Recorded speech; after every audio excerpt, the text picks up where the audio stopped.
Hello and welcome to the David 67 Celtic News live stream for Thursday, the 23rd of July. Quite a lot of things to talk about, maybe not quite so many things as we were hoping to talk about in terms of new signings. We are on the verge, obviously, of losing Daizen Maeda to Ipswich. He apparently flew in from his extended post-World Cup holidays in Japan to Ipswich today for his medical, and so the signing of him should go through well if later on, I would thought on Friday. Celtic got a few supposed transfer signings and deals in the offing, although we've heard that before. A few people clocking in already. That's great. So welcome back to Sligo Boy, back under his Sligo Boy handle, back from his holidays. Nice to have you back on the live stream. Great to have you on as well. Hail to you as well, Sanford and Celtic. Great to have you on, Jay-Z. Lovely to have new names there. Great to have you on, Milky Moo Celtic 67.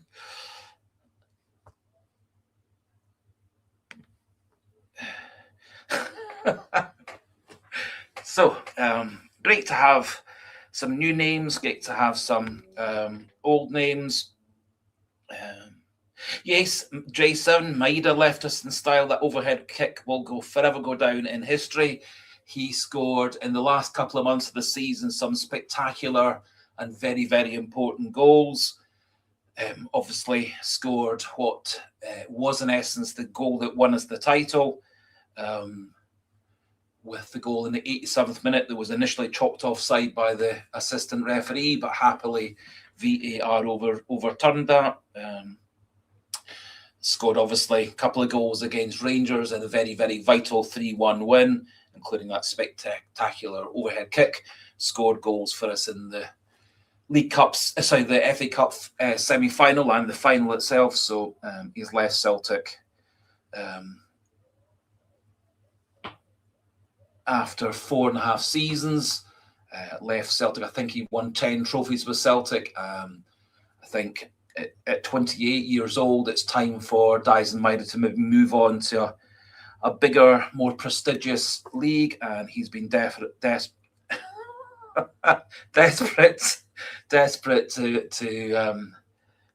to try himself in the English Premier League. I just have I'm a bit disappointed that he's gone to Ipswich. Just the high chance that obviously that he might well get relegated next season, although maybe that opens him up coming back to Celtic. Great to have you on, the Pork Chop Express 1888. Lovely to have you back on. Great to have you on as well, Pat McLaughlin. Pat McLaughlin, just picking up on that comment from just a wee second or two ago from Sanford and Celtic.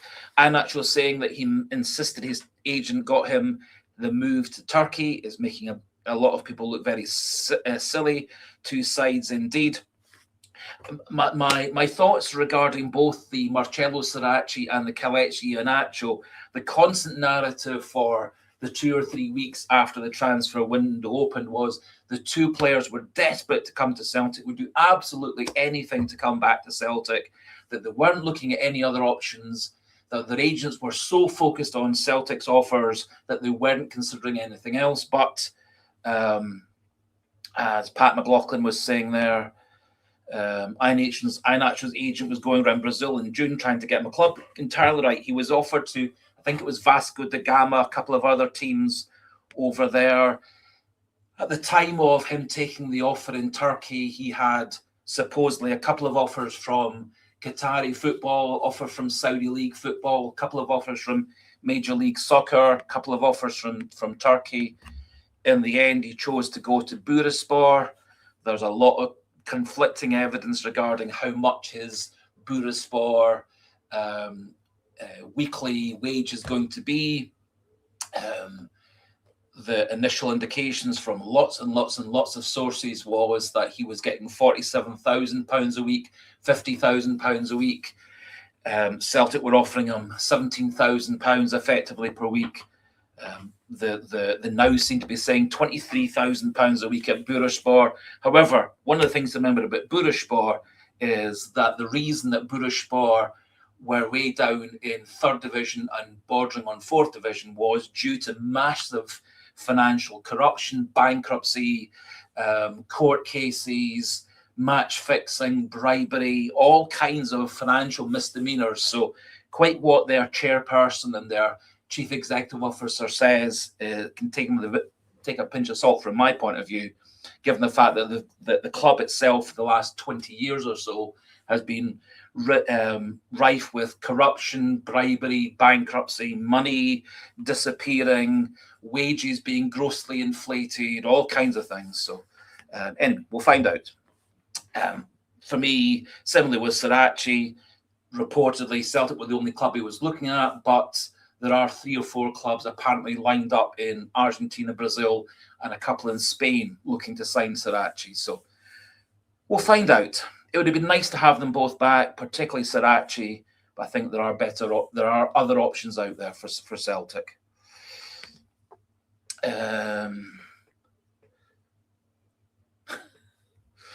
Yes, so JC, my missus said to me today something sexy. I whispered in her ear, a front 3 of Duran, Hogh, and Hassan. That would be brilliant. There are other players that Celtic are linked with. In terms of wide players, I think Duran plays equally well on the left or through the middle, and can play on the right as well. Hassan can play both sides as well. Other names are cropping up in terms of Celtic's wide players. Pork Chop Express, Wee Scratchy getting messed about as well, as if we don't want to just tell him. There are contrasting stories that were with Sirachi, and goodness knows what to believe. I would have liked to see Sirachi come back to the club. There clearly was something within the negotiations between Celtic, Sirachi, and his agent, which is is what Martin O'Neill was pointing out, that there are 2 sides to every story.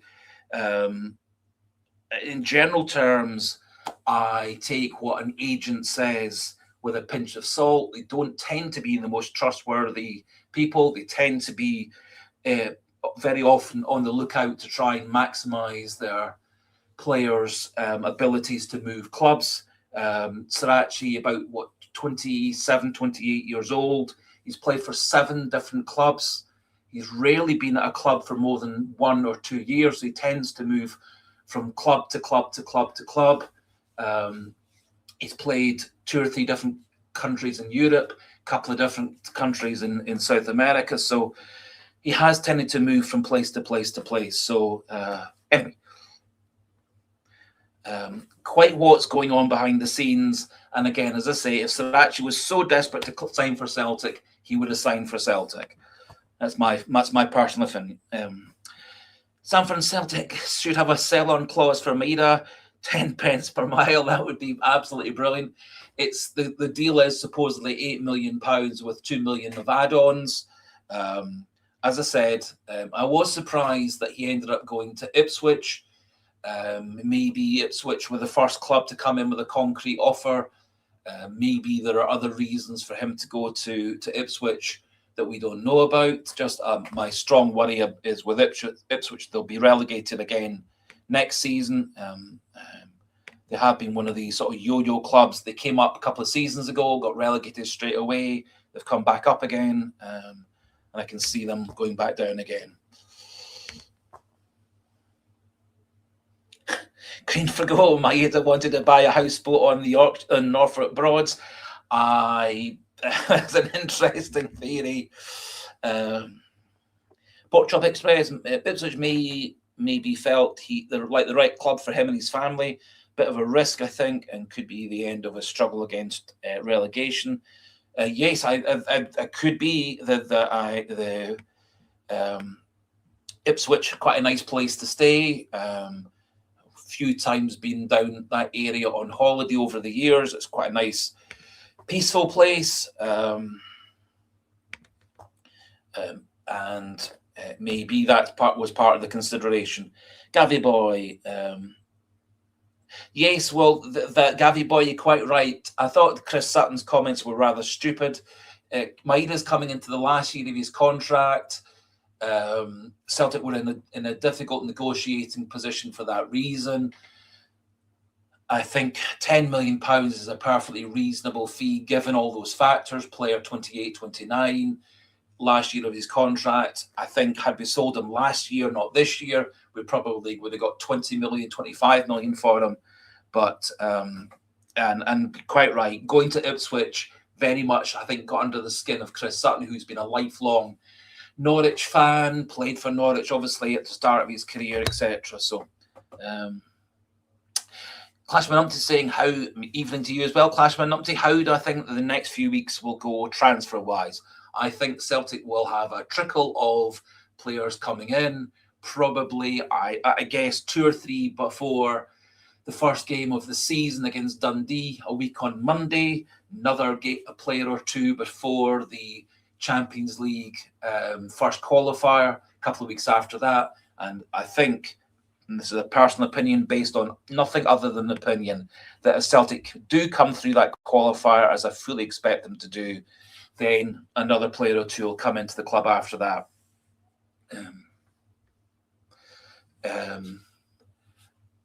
Looking at the stories this evening, an awful lot of transfer experts as such. The Sky Sports guy, Fabrizio Romano, are suggesting that the deal for Mika Baur is very, very close. The deal for Kasper Hogh, or however we're pronouncing Kasper Hogh, or Hogh from Bodo Glimt, is apparently very, very close. Again, one of the things that always confuses me is you read one story and it says one thing, you read another story and it says something completely different. So several stories said that Bodo Glimt are happy to let Kasper Hogh move on at this point.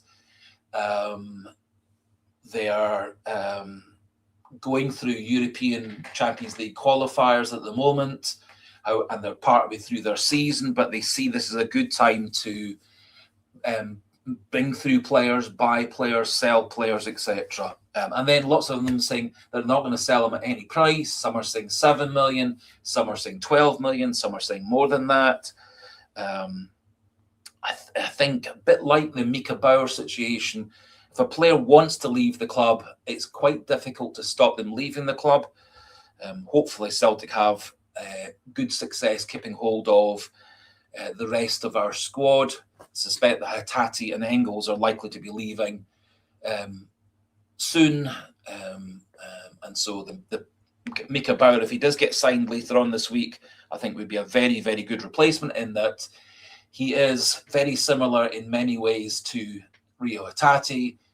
Also, despite the fact that he's 5'8", not 6 foot tall, he's actually got a lot of the skills that Engels has as well. Good ball winner, actually very good in the air for a 5'8" player. And is very much a box-to-box player, plays equally happily on the right, the left, and centrally, can play deeper as a deep midfielder, can play up front as an attacking midfielder. So he does seem to cover all the bases. As I say, if you ever see his pitch heat map from his season last year in German football, he is all over the pitch. He is a genuine box-to-box player, equally right, left, and centre. JC saying Maeda has a good season in the Premier League. Bigger teams in the Premier League will be foaming at the mouth for him. I think that's probably, I think, what Maeda's probably thinking. Goes to Ipswich, he'll play pretty much week in, week out, I would have thought, as long as he's fit.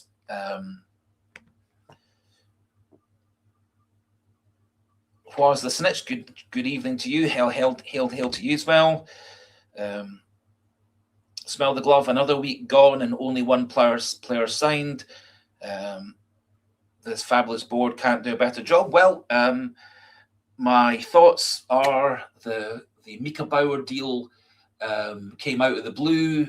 Nobody had been talking about it in the press. So my personal feeling is There's a lot of work going on behind the scenes. Celtic are trying to keep their cards close to their chest. Same way that there was no speculation about Daizen Maeda going to Ipswich. Suddenly, it was announced out of the blue that that was almost a done deal.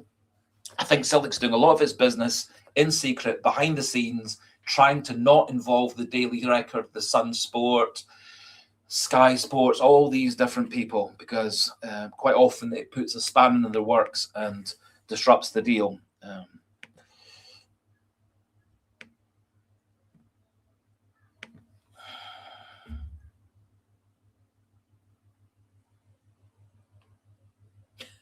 Yes, they signed another player, a Bosnian or a Serbian who I'd never particularly heard of.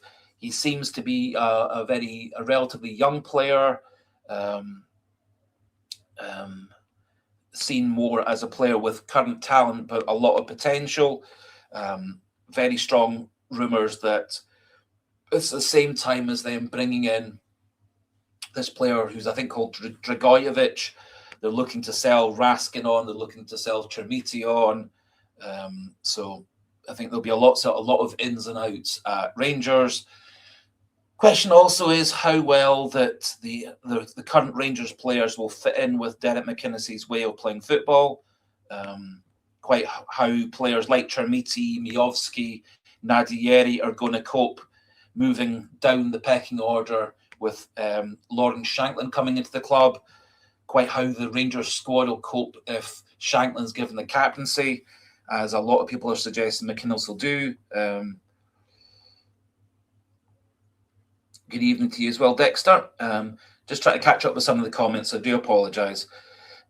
Sanford and Celtic, are we going to play two up front? That certainly is what Martin O'Neill, back in his 2000-2005 days, we had Sutton stroke Hartson up front with Larsson playing off them.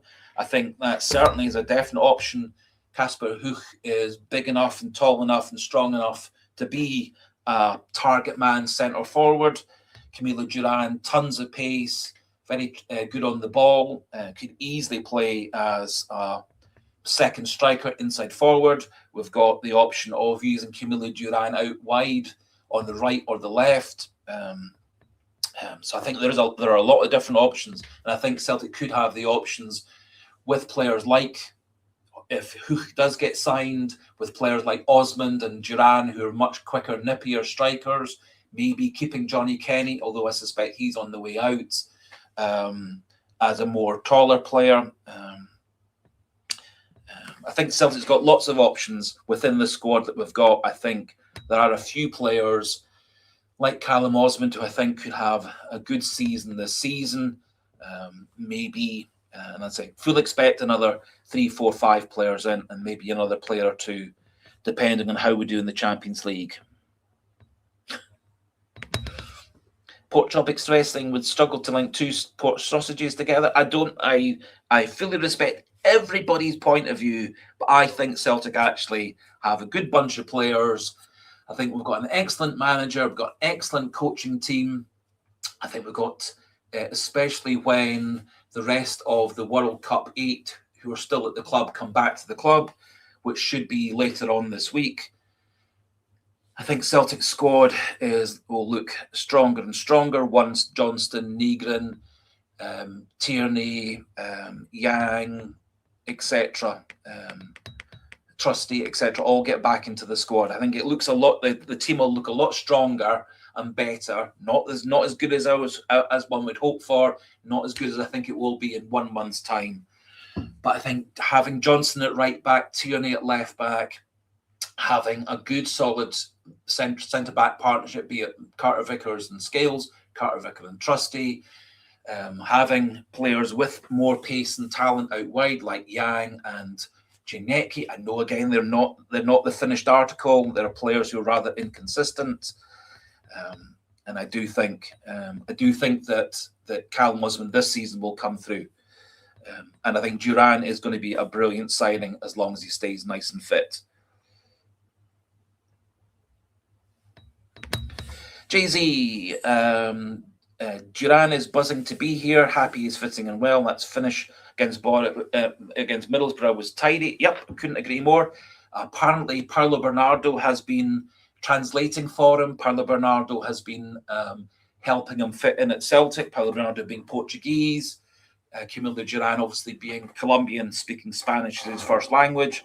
A fair amount of Portuguese people are actually very fluent in Spanish as well. Obviously, they're two countries that border each other.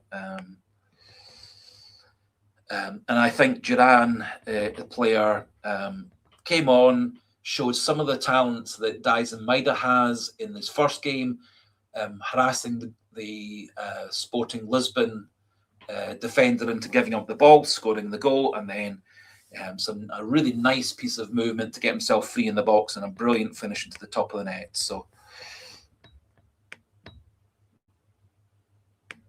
anyway, so I'm just trying to catch up with all these.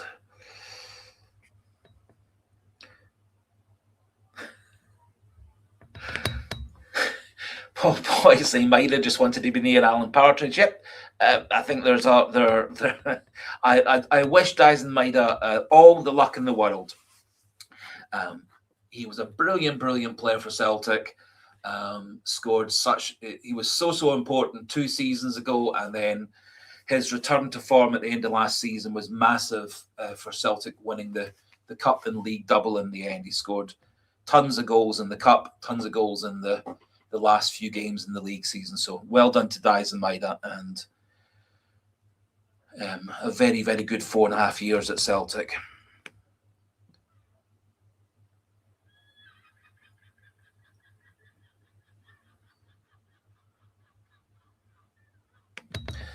Sligo Boy sings Celtic's next 3 signings will be Pavarotti, Carreras and Domingo, 3 tenors for 30 quid. Well, we'll find out who Celtic's next 3 signings are. There are strong indications, according to people who know far better than I do, Sky Sports people, Fabrizio Romano, several other people who claim to be Celtic insiders, saying that Celtic are close to a deal for Kasper Hogh of Bodø Glimt, close to a deal for Hassiem Hassan of Real Oviedo. Clearly the deal for Mika Baur, again, thought to be very close. He's already agreed his contract and salary and stuff at Celtic. He's turned down several offers from Germany to come to play for Celtic. He clearly wants to come and play for Celtic, a bit like Arne Engels 2 or 3 seasons ago. Classman up saying, does Janecki have a future at the club? I think Janecki very much does have a future at the club. I think he's shown signs last season. He was inconsistent, much the same way that Haiyun Yang was inconsistent. And to be thoroughly fair, Daizen Maeda for much of last season was rather inconsistent as well. Didn't start the season very well. That might have been because he was upset about not getting his transfer to Wolfsburg. Then I thought his performances for much of the season last season were patchy. A couple of good spells, couple of bad spells, and then very good spell at the end. So coming back to Janecki, I think Janecki is a player who's got pace, he's got trickery, he's 2-footed. He needs to improve his final ball. He needs to improve his finishing when he gets into the box. And I think a lot of the things that Janecki needs to improve, one could say for Haiyun Yang. Haiyun Yang, for me, is a player who's got better and better each season. Still only at 23, which I think Janecki's about the same age. They've still got 2 or 3 years before they really reach their peak years of playing ability. I think both those players will get better and better. I think Janecki will benefit also from actually having a break between the end of one season and start of the other, in that he went straight from finishing the Swedish season straight into playing for Celtic.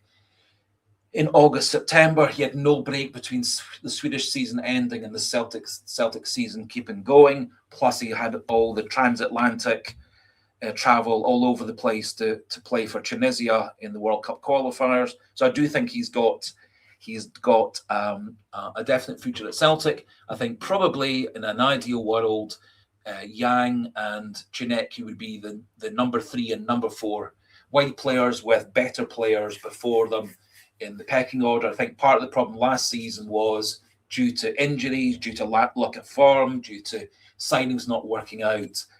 Chineki and Yang ended up being regular starters. I don't think James Forrest has really got a real future at Celtic, but he's a really good experienced player that can come off the bench and make a difference, as he did a few times last season.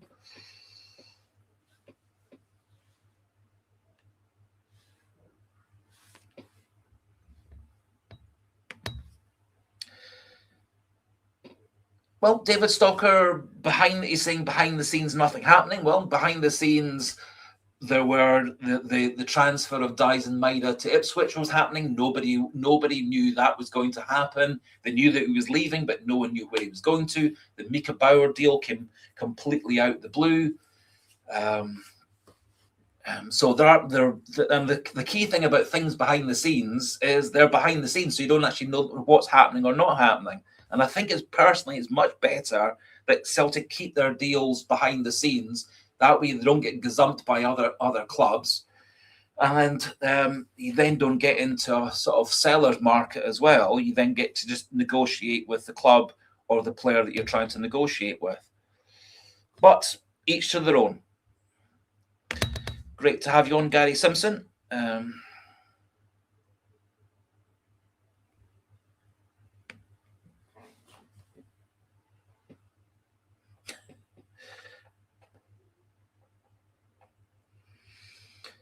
Gabby Boy, wonder if they're doing set piece practice. I think Celtic will be very much doing set piece practice. I think the new guy that Martin O'Neill and Maloney brought in, the guy who had been at Dundee United, then went to Hearts. He made a massive difference at Hearts in terms of their set piece defence and their set piece scoring.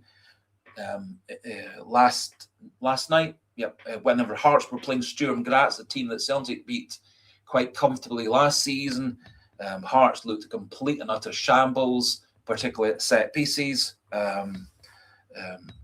So I do think Celtic will be practicing hard. It was one of the areas for much of last season where we were rather poor, both scoring goals from set pieces and defending set pieces. We conceded a lot of goals, such as against Hearts, St Mirren, Dundee United, the last Hearts game of the season, the 2-2 with Hearts. So I think Celtic will be practicing very, very hard, both attacking and defending set pieces. And we have got players who, if they stay at the club, like Nygren, Tierney, several others who are good at delivering balls into the box. Mika Baur also is a very good, if he does sign for Celtic, is a very good set piece taker as well. Takes penalties, takes free kicks. If anybody watched the video that I did about Mika Baur yesterday, which had 4 minutes or so of his highlights over the last season or two in German football, quite a few nice crosses from dead ball situations, penalty kick, good shots from the edge of the box. So I think if he does sign for Celtic, which is what he wants, we've got a good player there. Hail to you, Paul McEwen. Lots and lots of claps and so on. So great to have you on.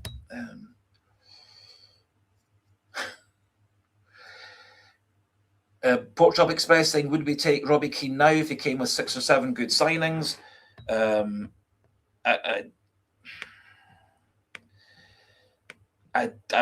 My suspicion from the general what I read and saw on all the various different websites and stuff was that the majority of Celtic fans weren't keen on Robbie Keane because of the baggage of his time in Israel and so on. I don't think Robbie Keane would have brought more players into the club than Martin O'Neill's going to do.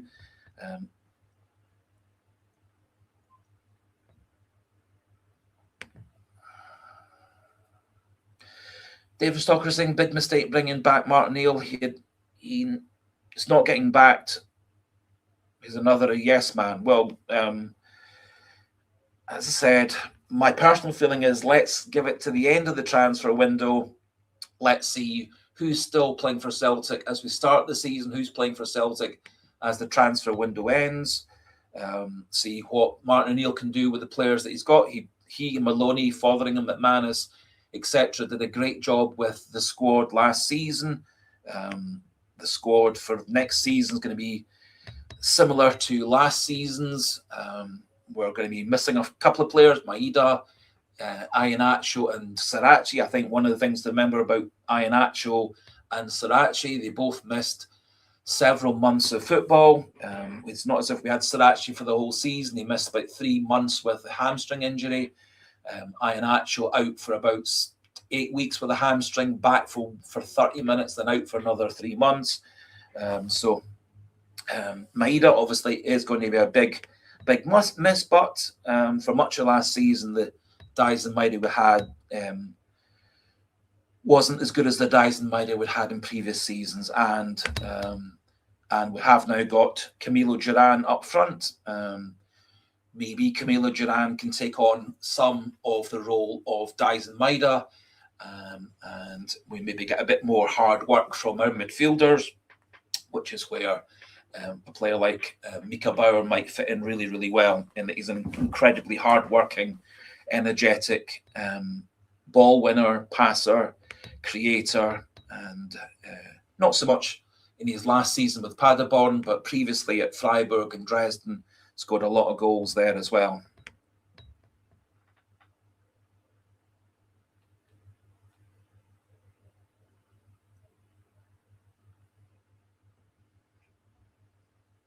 So just trying to catch up with the comments.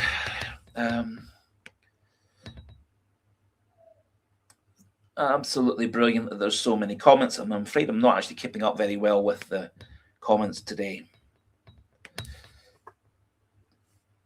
Kerr Jerry 225 need a big, strong midfield player. I totally agree with that one.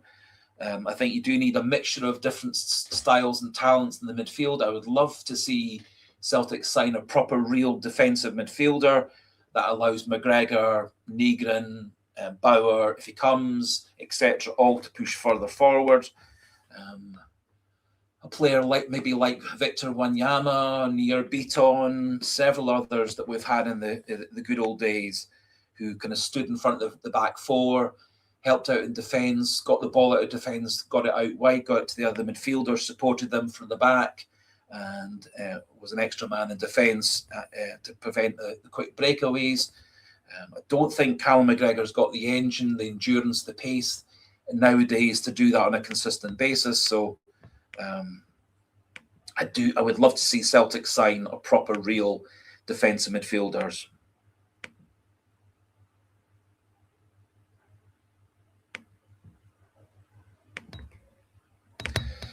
Yep, David Stalker, hope Greg Taylor isn't coming back. Certainly Celtic do appear to be in the market for a left back. Pat McLaughlin saying could see AJ at Newcastle. There's a lot of speculation regarding Alistair Johnston leaving the club. Haven't actually seen anything from any official football club sites. Nothing official from any football managers, football coaches, football scouts, etc. A lot of speculation from various different fan media type things about him going to Everton particularly. But when you actually read the articles, it's just fans and media site people making up stories without there being any actual foundation to this. So apparently David Moyes is a massive fan of Alistair Johnston, except when you read the article, there's absolutely nothing to suggest that Davy Moyes is a fan of him.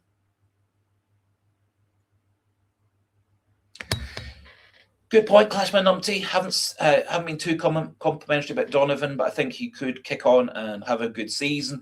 I thought it was quite interesting, actually, in an interview, Martin O'Neill was talking about his right-back options being Alistair Johnston and Colby Donovan. He didn't make any mention of Anthony Ralston. That was at the time when he was talking about the possibility of Julian Araujo coming back to the club. I thought it was quite interesting that he didn't list Ralston as being a right-back option.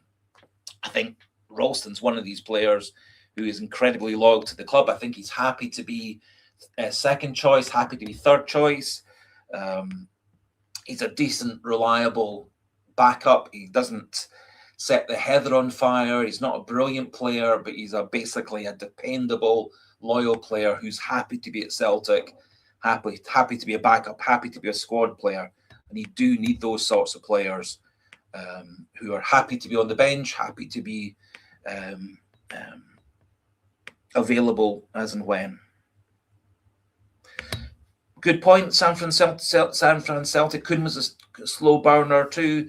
Chinecki will be fine. I think Chinecki this season will get better and better. I think Haiyun Yang will continue to improve.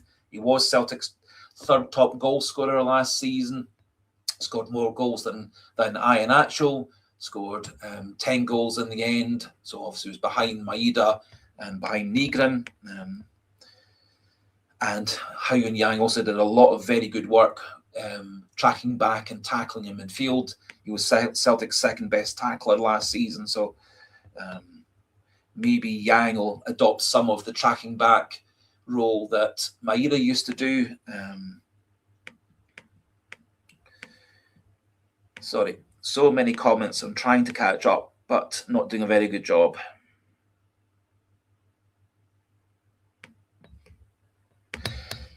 San Fran Celtic, wee Jamesy has looked flying fit in pre-season. No, he's looking fit. I think he's still, I don't think he's quite got the pace, quite got the trickery that he had 2-3 years ago.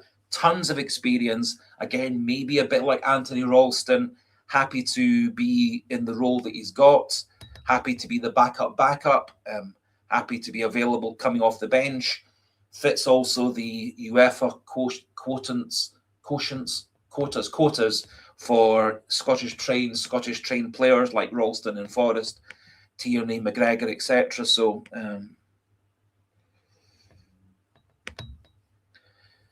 David Stocker, Baur deal stalled. Well, the Baur deal, basically the deal was negotiated where Baur has said he wants to come to Celtic. Paderborn have him in the last year of his contract. Celtic then need to negotiate a final fee.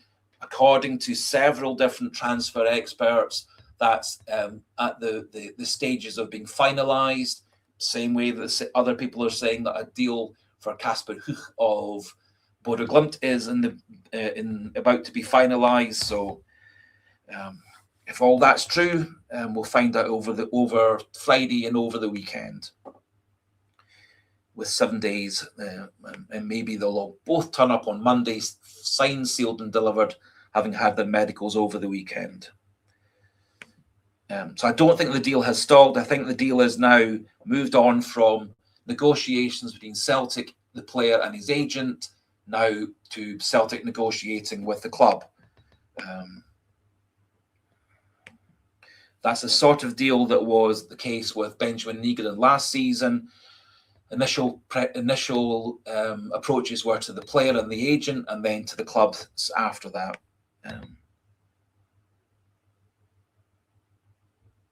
So I don't think the deal has stopped. I think the deal is going through, but the deal has been done the other way around, with negotiations with the player first and the team second. And say that was apparently the way they did it with Benjamin Nygren last season. It was the way they did it with Sebastian Chinecki as well. Negotiations were with Chinecki rather than Hammarby in the last week of the transfer window, and then Hammarby then gave in the last day or so of the transfer window to let him come to Celtic.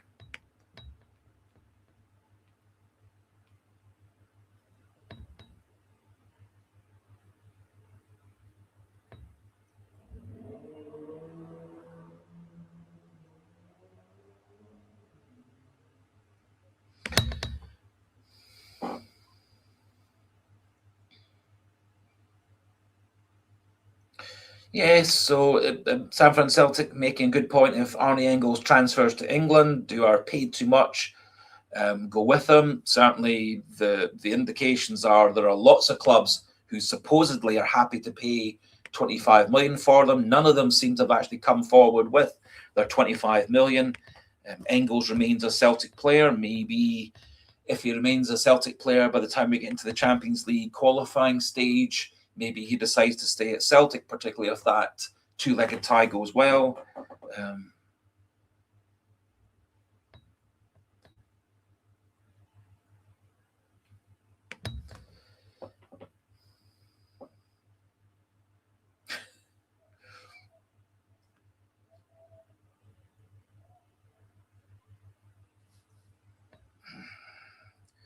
So Pat McLaughlin coming forward with his prediction there, right?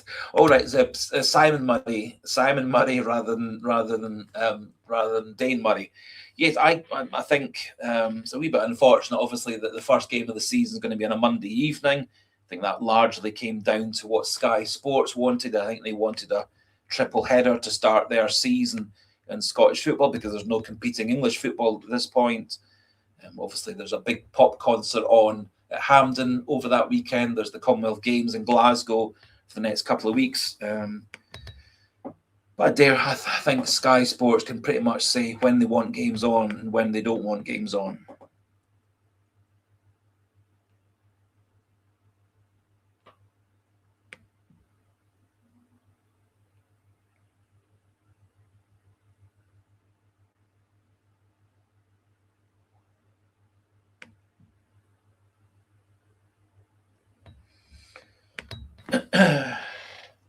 Green for goal, speculating Murray and Trusty at centre-half. Be very afraid. Well, I think Martin Neal's first choice is going to be Carter Vickers and Scales with Trusty as the backup. My understanding is that Celtic are looking to bring in another centre-back. One or two suggestions as to who that was. Some interesting suggestions suggesting that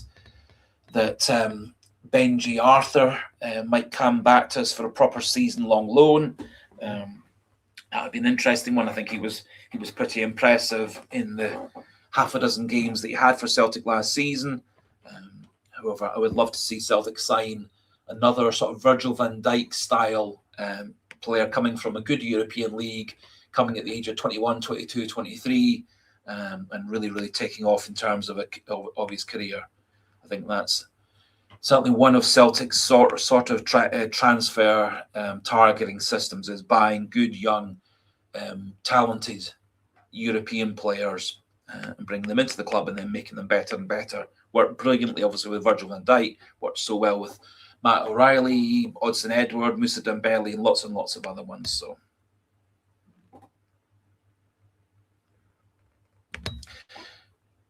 Good question, John Garland. When is the deadline to sign sign players for the Champions League qualifier? Off the top of my head, it's something like 24 hours or something before the kickoff, but don't quote me on that. What I'll do is I'll try and look that up and put it into a video or a posting in the next day or two. But my understanding is it's something like 24 or 48 hours before the kickoff. It's something like midnight of the day before the game. So in essence, like 36 hours, 24 hours before the actual game kicks off. I think that was what it was last year for the qualifiers. Celtic 1 putting forward several names there. Kasper, Hogh, Hassan, Baur, Will Ferry. Will Ferry, a really interesting choice for left back, left midfield. He had a super season for Dundee United last season. Asking price 1.7 million. He's an Ireland international.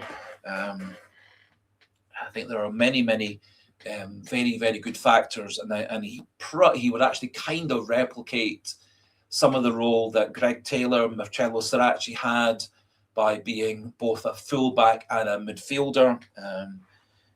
He played pretty much half the season last season at left back, half the season at left midfield for Dundee United. £1.7 million is the asking price, which seems a pretty decent figure. Also, he's in the last year of his contract, so that transfer fee might come down a wee bit as time passes as well. As I think Dundee United probably are very keen to move him on whilst the going's good.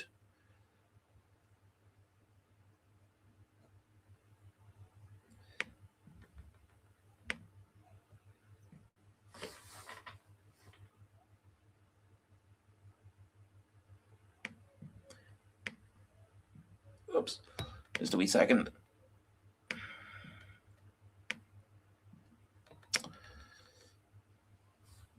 So just having one or two wee problems with my the comment section box.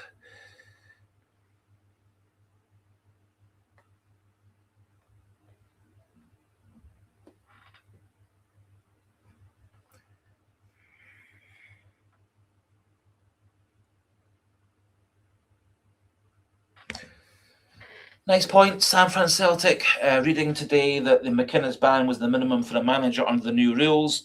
3 games with one suspended. Apparently, they revised the rulings after the Brendan Rodgers 2-match ban a couple of years ago. Rangers trying to appeal it. What I would really love is the SPFL saying, as they do for players who try and appeal red cards and yellow card bans, etc., is this is a frivolous appeal. We're doubling the ban from 3+1 to 6+2, because in essence, there's McInnes criticised the referee, he criticised Scottish football, he criticised lots and lots of people, not just in that one interview, but in lots of interviews of the time, and he broke lots of rules. So he deserves his ban. And after all, the Motherwell player got a 4-match ban as well for the same thing. So I think it's just consistency.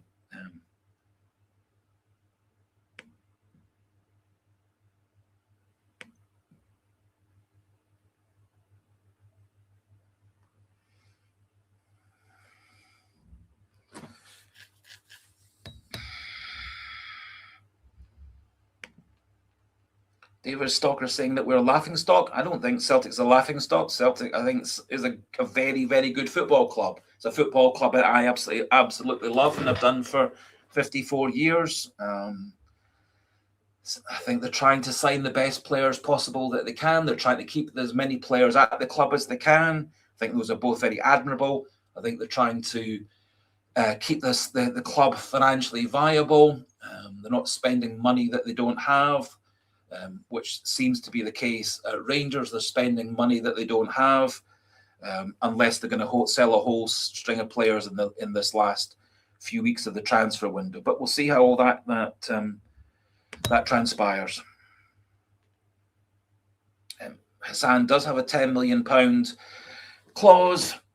Several stories are suggesting that a fee of $7 million is what Real Oviedo are looking for. Apparently, because they're in the second division, the manager at Oviedo is looking to move a few players on, bring a few players in, and use the youth team or the younger players at Oviedo to get them back into the top division in Spain. So they are looking to move a few players on. Hassan in the last year of his contract.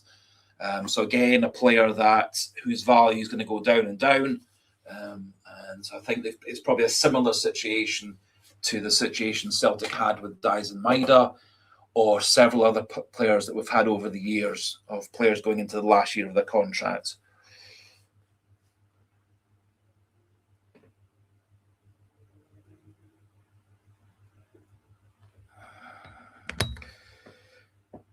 Pat McLaughlin, that was reported several times, personal terms were agreed. It's the fee then. So yes, so the story is that if we're talking about Mika Baur, which I presume we are, everything's agreed with the player and his agent.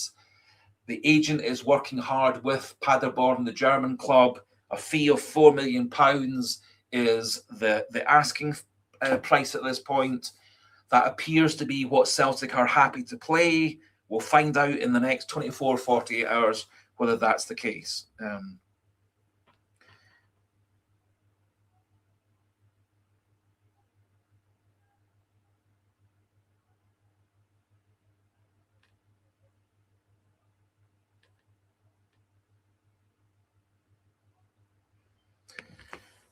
Yep, Clashman Umti Isaacson of Lazio. Again, that story appeared out of nowhere today, that Celtic have been talking to Lazio about bringing Isaacson to the club. It's a player that Celtic have looked at trying to bring into the club previously. Whether that would be a loan to buy scheme, I think that was one proposal that's put forward. There was another Lazio player who Lazio are looking to move on. So the story is that Lazio are looking to move on Isaacson one way or another in the next 6-12 months. And Celtic have been talking to Lazio about 2 players. As I say, I think a lot of things are going on behind the scenes, not in the public eye. And having read lots and lots of football transfer sites and sports sites and stuff for the last 4 weeks, there's pretty much as many stories about Rangers transfers going nowhere as there are with Celtic. Admittedly, they have signed more players than Celtic, but they're spending money they don't actually have. They're spending next year's transfer budget because they've already spent half of this year's transfer budget in January, bringing in more players then. And I think many of Rangers' best players from last season were players that they got in on loan, none of whom are still at the club. As I said, a lot of stories suggesting that Raskin will be leaving the club. It's difficult to see how Raskin, Diamandi, Barron and Devlin all fit into the same midfield. So I do suspect that 2 or 3 of those will be moving on one way or another over the rest of the summer window.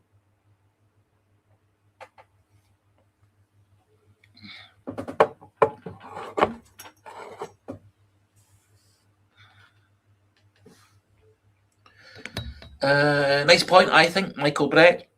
We need to stop board bashing. It doesn't serve any purpose. What about coaching staff bashing instead? Hold them accountable for all the injuries last season. I think that's a really good point. I think Celtic's season last season wasn't well. After all, we won the cup, we won the double, we won the league. We came through in the end. I think Maloney, Fotheringham, O'Neill did a great job. I think some of Celtic's experienced players really knuckled down in the last 2 months. We got a lot of good contributions from Johnston, from Scales, from Trusty, from Tierney, from McGregor, from Iheanacho. We got some really good performances off and on from Nygren. Engels came back into the team just in the nick of time from injury. Johnson came back into the team just in the nick of time. But the injury problems at Celtic are very, very true. We had a lot of players last season out injured. And some of that is the fact that we had so many hamstring injuries was quite concerning, because that can be due to training methods. It can be down to physiotherapy, the medical team, etc. Things like Cameron Carter-Vickers tearing his Achilles tendon, a bit more unavoidable. Jota doing his anterior cruciate. Again, that's one of the unavoidable things you get in football. But the fact that Sirachi, Johnston, Iheanacho, Engels had hamstring problems and then had hamstring problems again in the same season. The fact that Callum McGregor had the Achilles tendon, calf problem pretty much all last season. I think a lot of these things are secondary to the coaching team, the fitness people, the medical team, the physios, etc. And I do agree. I don't personally see there really being any mileage in bashing the board, screaming sack the board, or people talking about they're going to go into Celtic Park against Dundee and walk out after 5 minutes. I can't see the point of 99.5% of the Celtic season ticket holders renewing their season tickets, leaving 500 season tickets free for the people on the waiting list, many of whom have been there for 10 years on the waiting list. I can't see the point of turning up for a game and then leaving after 5 minutes, because it's not going to help. It's not going to help the team. It's not going to help the players. It's not going to help the coaching staff. It's not going to help the team win the game. And I can't see it affecting. I don't think Dermot. It'd be embarrassing for Dermot Desmond and Michael Nicholson and so on. But I don't personally think that it would actually change their desire to remain as Celtic shareholders and Celtic board members and stuff. But each to their own. If that's what people want to do, is spend hundreds of pounds on season tickets, etc., and then walk out after 5 minutes, that's their That's their prerogative. That's their right.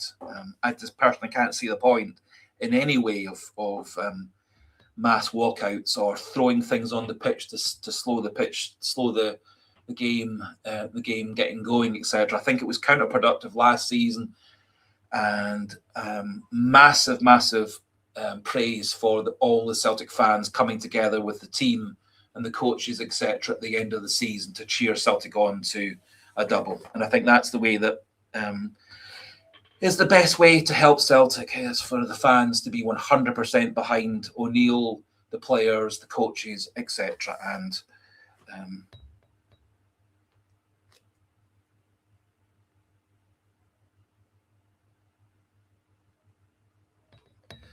so Plunge 274. Lots of people saying the deals are getting done now.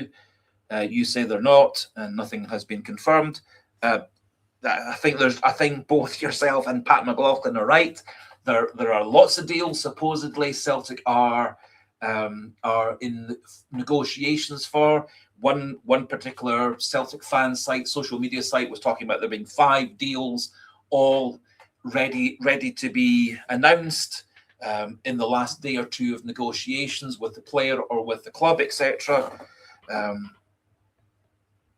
It would be lovely to see those deals getting done over the weekend, so that the players are in the club for a good week before the Dundee game. However, the thing to remember is, if we are bringing in players from other British clubs, European clubs, actually most clubs around the world, all the players are actually fully match fit. They've all gone through their own pre-season training at their own clubs. Camilo Duran has kind of hit the ground running. He'd been in training with Karabag for 4 weeks prior to coming to Celtic. So I think nowadays the massive majority of players are fully match fit and have gone through full pre-seasons at their parent clubs. Just a wee second.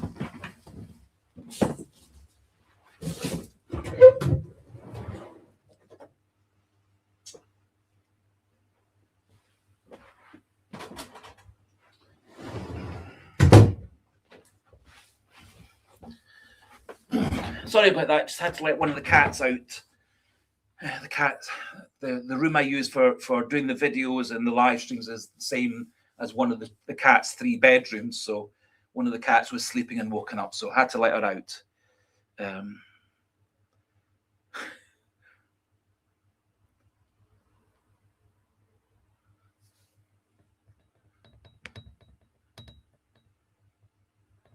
Sorry.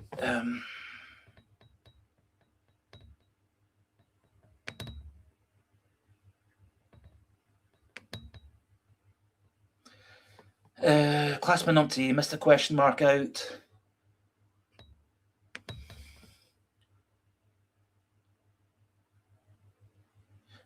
So Clashman Umpty, as I've said 1,000 million times in the last 12 months, Celtic fans can do anything they like to voice their displeasure, etc., etc. That is their right to voice their displeasure. I just think that voicing their displeasure in a way that disrupts the team on the pitch is counterproductive. I think not supporting the players on the pitch when they're playing football is counterproductive. And I think that was proven in many games last season where things were being thrown on the pitch, games were starting and then being held up for 2 or 3 minutes with all the balls and bits of paper and stuff being taken off.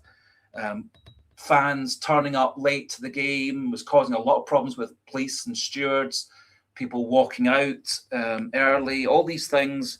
I think it's counterproductive, but people can do whatever they like. I'm just saying that's not the way that I would support Celtic. But if that's how other people want to support Celtic, that's fine.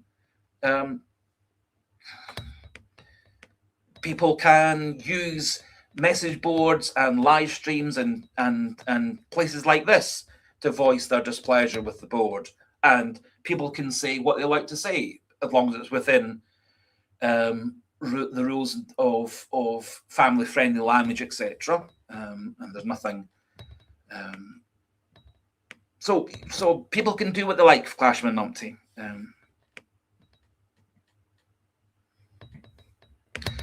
No, Gary Simpson, I was simply letting one of the cats, who's called Opal, out of the room because she'd been sleeping in the room, and then she's away downstairs to have some supper.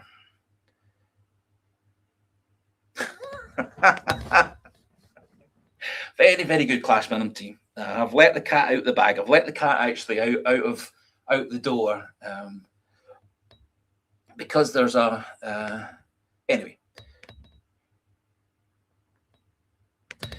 Yes, Kieran and Alan, each to their own. I am all for everybody having a voice, everybody having a place to have that voice. I am all for pleasant, polite, respectful debate. I honestly, totally, 100% believe that everybody's opinions are equally correct, equally valid, equally valued. I have my opinions, other people can have their opinions, and I'm all for pleasant, polite debate, discussion, chats, etc. So I'm all for it. And if other people want to voice their displeasure with the board and so on, grand, they can do it the way they want. It's not the way that I would do it. My feeling is best thing to do is to let them get on with doing their job as best they can. I do think modern day negotiations regarding players, I think the fact that Scotland is now the 19th best league in Europe, the 29th best team in the world. Sorry, the 19th best league in Europe is now Scotland. The 29th best league in the world is Scotland's. We're going down and down and down the pecking order in terms of ability to attract players.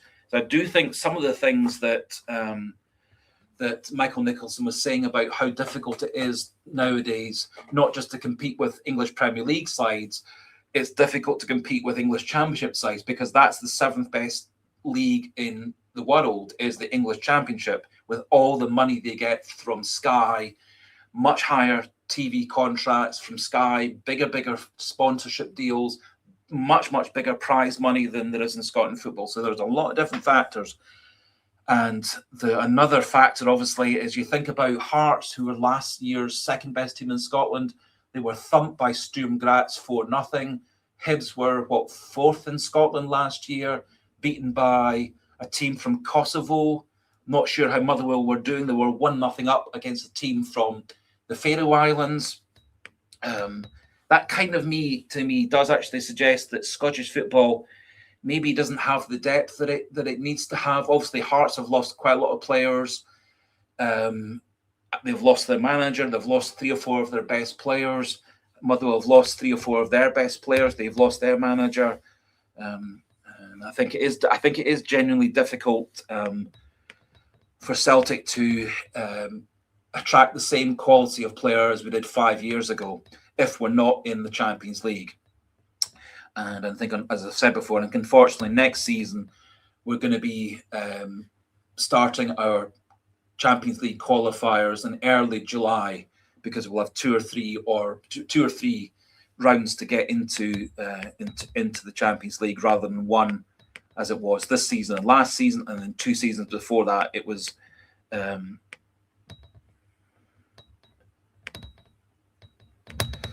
good point, Clashman. What's wrong with Hibs? I don't honestly know, because they haven't actually lost, as far as I can see, as many of their players as Hearts and Motherwell have done.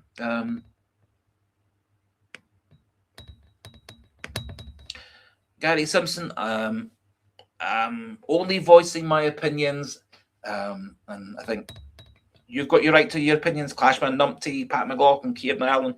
We've all got the rights to Sligo Boy, etc., etc. We've all got the rights to our opinion. I don't think it's happy clapping. It's simply my opinion. That's how I see things. But I'm just a Celtic fan. Nobody special. I'm just a Celtic fan.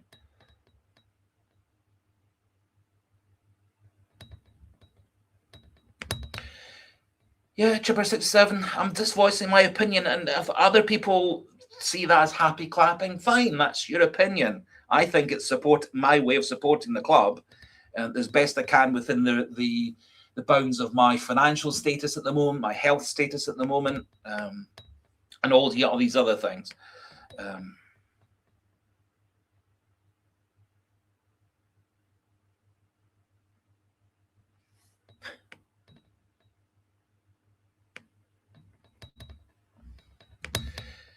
Yes, David Stalker. Yes, I am. If you want to define things that way, yes, I am a yes man. But then,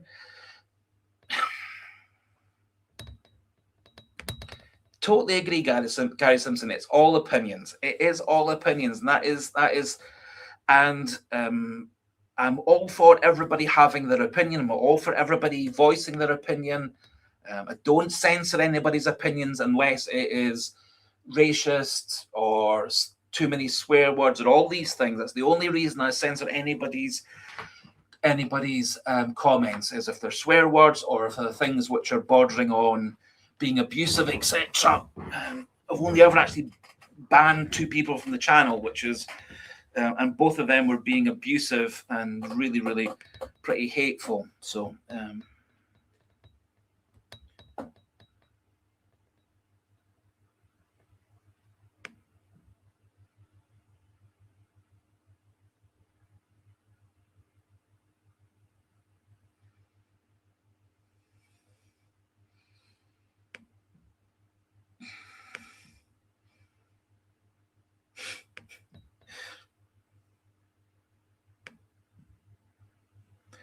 just trying to catch up.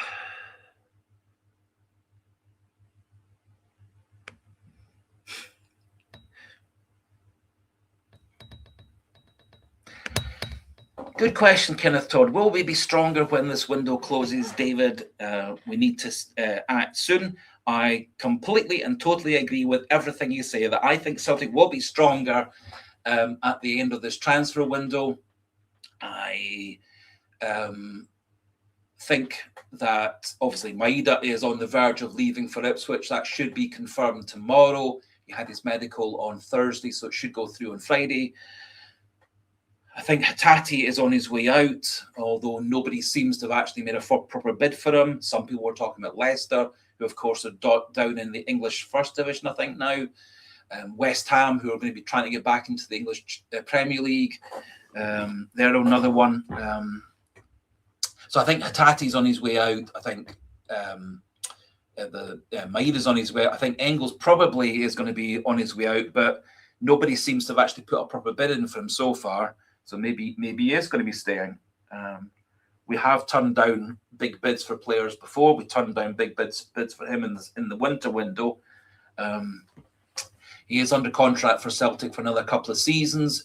Some of the other players who may be leaving, Alison Johnson's under contract till 2029, so that's 3 years left in his contract. That's the same with Benjamin Nygren.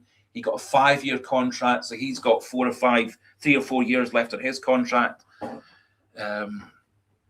Trustee will be the same, another probably 3 years on his contract.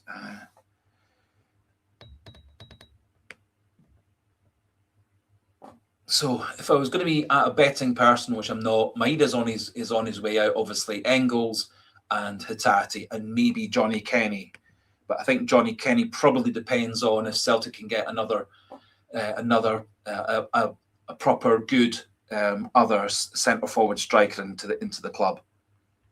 And if the stories are true, Bodo Glimt and Kasper Hogh are lined up for giving us Kasper Hogh in the next week or so. So I do think Celtic will be stronger, and I think also, particularly if as I expect, Celtic come through the Champions League qualifier in the second and third week in August, I think that also will open up in the last 10 days or so of the transfer window 2 or 3 other players to come into the club. Because it is so much easier for Celtic to attract players if we can guarantee them Champions League football.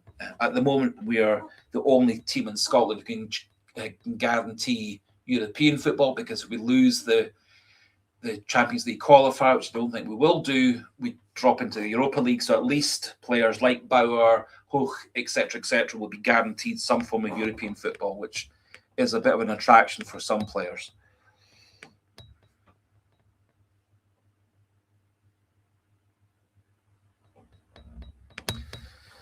James Smith, I'd like your opinion on something. My view to make our league better is the SFA should bring out a rule of every club has to bring up 4 to 5 players.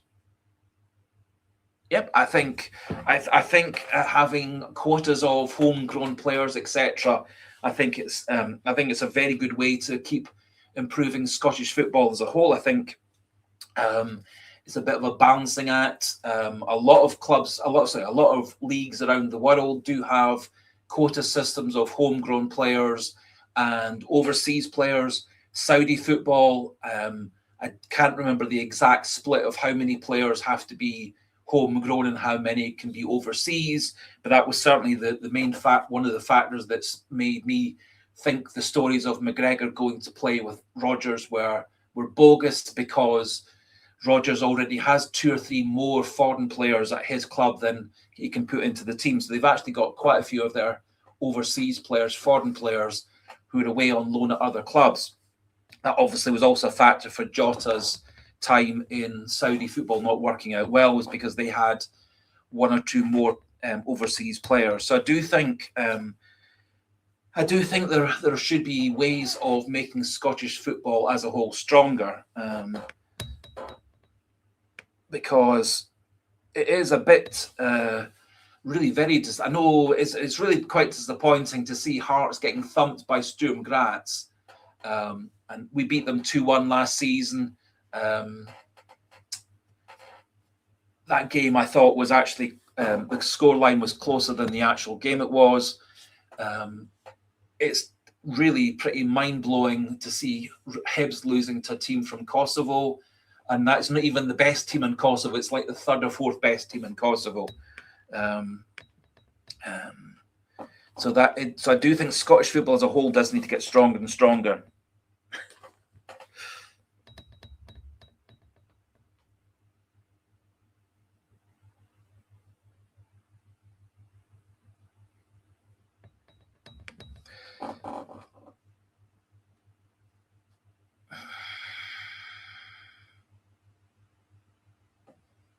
So yes, in terms of Hibs, they are an inconsistent team.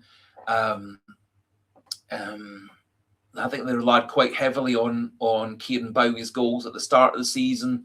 A lot of uncertainty regarding Boyle there, who was one of their other star players. Obviously, there's 3 or 4 players at Hibs at the moment who hope to be playing for bigger, better teams in the near future. Maybe that was a factor why they didn't have such a good game today in Kosovo. Maybe it's just too early in the season for them. One of the problems, obviously, is quite often at this stage of European qualifying, our teams are at the start of their season. A lot of the other countries are halfway through the season. That obviously was the case with Kairat Almaty last season, although that's a tie that we should never have lost. However, they were halfway through their season. They've been playing as a team and very, very bonded and together as a team, and how they were playing for about 20 odd games before that. We went to that game with 2 or 3 preseason games and a couple of league games, and we looked like a half-baked club that time. I don't think Rodgers and his coaches got Celtic properly prepared for that either. I don't think the Celtic's players mentally were up for that game either. I don't think that's going to be the case with Martin O'Neill this year. I think he's going to get the players all 100% focused on the Dundee game, and then a couple of games after that, and then 100% focused on the European games. And I think O'Neill and his team will do a brilliant job of researching the opponents, whoever they're going to be, getting lots of scouting tapes, analysis in, and then planning ways to beat them. Chipper 67, Stings from Feyenoord has been released from contract. We were interested in him last year. Just give me a wee second. Calvin Stings, a really quite interesting player. Oops.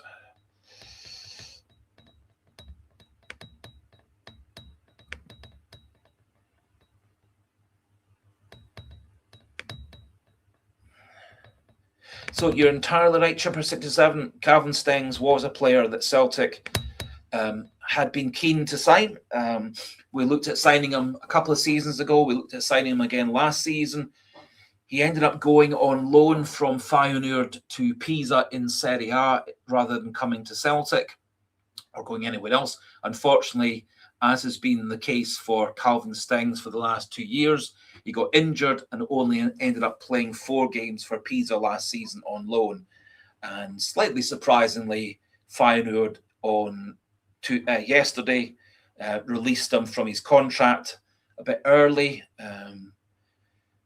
Calvin Stengs, so currently a free agent, plays right wing, plays attacking midfield, can play central midfield, 27 years old, 6 foot tall, so a big player, so which is why he's able to play wing and midfield. 8 games for Holland, 3 goals, which is pretty impressive. His valuation up until when he was released was £4 million, has been up at £17 million as being his asking price a few years ago when he was at the height of his career. Playing for Feyenoord, 59 games, 9 goals, 21 assists. Total career, 290 games, 45 goals, 62 assists, so pretty decent figures there. As I say, played 4 games last season on loan at Pisa, spent most of last season out injured, and in 24-25 and 25-26, so the last 2 seasons, he had 353 days out injured, missed 56 games, and on the back of that, 8-9 years ago, he had an anterior cruciate injury, missing 433 days, 50 games, and ever since that big knee injury 8-9 years ago, he's had recurring minor knee problems. So he obviously is a really, really talented player. He had a couple of very, very good seasons for Feyenoord, got himself into the Dutch national side. Does appear that he's had a lot of injury problems for the last 24 months, and he's basically played 1 season combined out the last 2 years because he's been so frequently injured. I think it's 11 injuries in the last 24 months.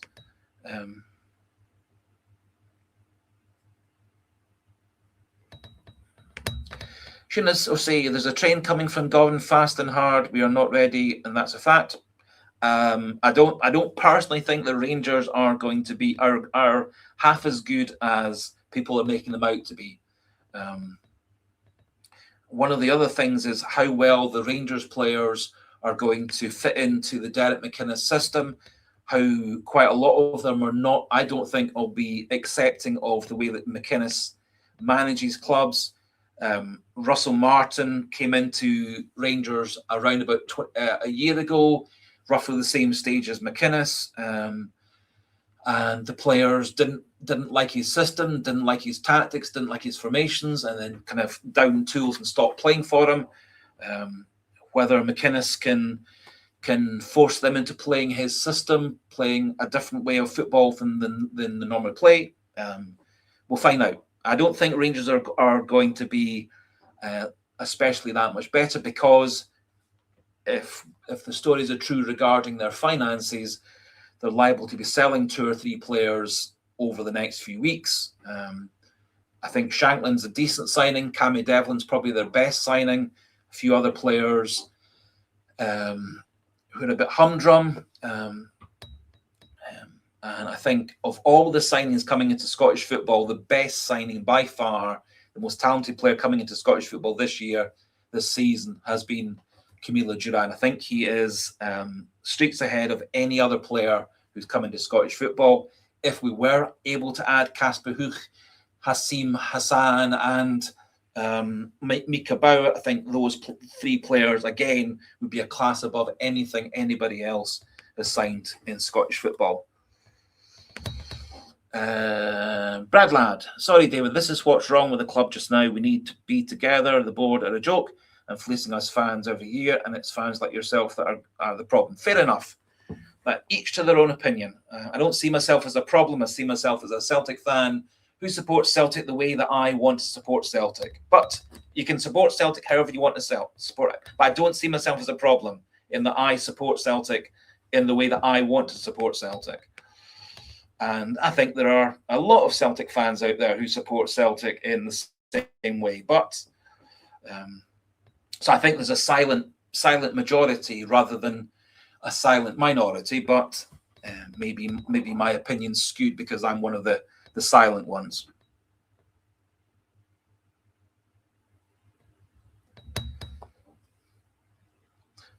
Pork Chop Express 1888. Sorry if you got blocked on another site. You've been a great supporter of the channel. We're nearly going into year 3. I think the channel started something like August the 3rd, 3 years ago. So we'll be having our 3rd birthday. I think it's roughly the same time as the first game against Dundee. And you, Clashman Numpty, and lots of other people out there have been with the channel right from the start. So thank you so much to everybody. And it's nice for me that the channel is getting a wee bit more and more successful. We're getting new subscribers. We've got a live stream that's got 94 people listening to me at the time. I remember when I did my first live stream about 2.5 years ago, there was one person on the live stream, and then there was no people on the live stream. So I'm absolutely blown away by the fact that 94 people are coming into the live stream. Blown away the fact that we're getting new subscribers, new viewers, etc. And I am the first to admit I am a complete and utter amateur.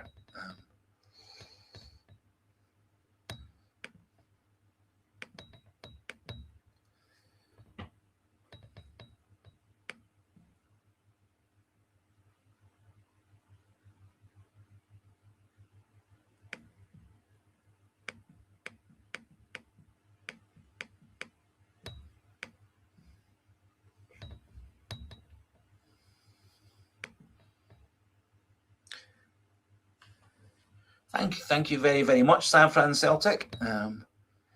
See, everything I do is completely free of charge, but it's really, really nice if people think that what I'm doing is worth a wee bit more. Say completely free of charge. I'm doing this to keep myself mentally active.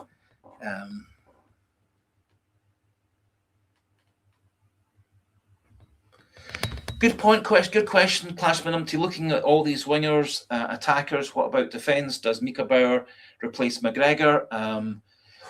That's a good question, actually. Now, and I have been crying out for this for the last 2 years, is for Celtic to bring somebody in to replace Callum McGregor in the long run. Mika Baur certainly would be that player who can play number 6, he can play number 8, he can even play as a number 10 if you're thinking about midfield roles. He is 5'8", so he is a wee bit on the low side, the short side. But from looking at all these stats from his time in German football, he has some really, really impressive stats in terms of his tackling ability, ball winning ability.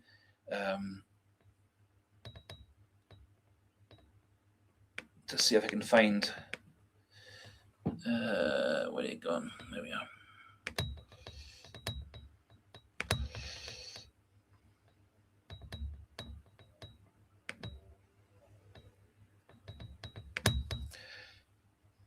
So Mika Baur, 22 years old, 5'8", German under-21 player, played under-17, under-18, under-19, under-20 for Germany. Central midfield, can play defensive midfield, can play attacking midfield, can even play left wing. Contract ends in 11 months' time. Valuation 4.3 million and coming down steadily because his contract's finishing in 11 months' time. He's played for Paderborn. He was a key factor in getting them promoted to the Bundesliga 1. He was their player of the year last year. He's played for Dresden and Freiburg. Last season, 36 games, 4 goals, 6 assists. Career 161, 23 goals, 19 assists. He has plenty of yellow cards, so he clearly can mix it in midfield. His average rating 7.101 out of 10 for the whole season, so very good, consistent player. Anybody getting 7 or above as an average has played a good season. Looking at his heat map in terms of his pitch coverage, plays the whole of the pitch from box to box. He's up and down the right, up and down the left, up and down the middle. It's all over the pitch. Great passing ratings for long passes, short passes, passing in his own half, passing in the opposition half. Decent for delivery from dead ball situations. corners, free kicks, etc. Takes penalties. He's got great stats for ball winning, tackling, winning the ball on the ground, winning the ball in the air. He was one of the best players for winning the ball in the air last year in German football. That's in all German football, first division and second division. Great for tackling, great for blocks, interceptions. None of his ratings are low for anything. So he's either average, good, very good, or excellent in everything he does. His goal conversion last season was down at 9%, which is down on what it usually was the previous season. So I do think to start with, if McGregor and Baur are in the same team, assuming that we get that deal over the line in the next day or two or next few days or whatever, I think he could be basically the replacement for Hatate, the replacement for Engels. He could be the replacement for McGregor. He could be the long-term replacement for McGregor. At 22, as I say, he was one of the key players last season for Paderborn, getting promotion to the top division in Germany. So a bit of a leader as well.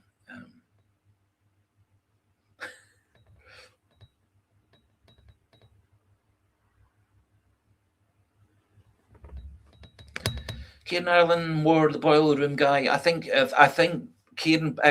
Mika Baur has this ability to play several different roles, and does appear to have the energy to genuinely get from box to box, support the attacks, support the defence, fight for the ball in midfield, win the ball back, block it in midfield. Ball recovery rates very, very high as well.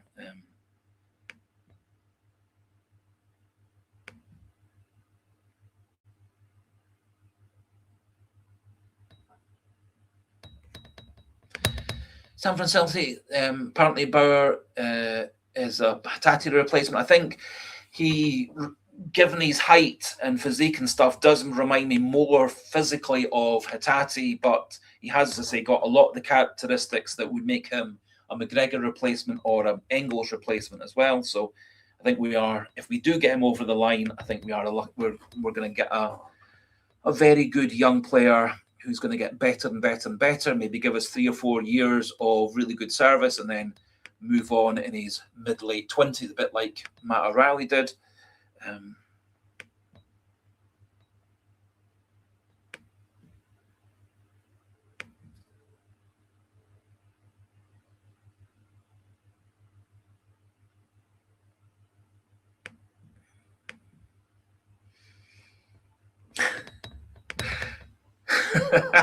That's very, very good. Smell the gold. Can we get Jack Baur in within the next 24 hours? That's a very, very good joke.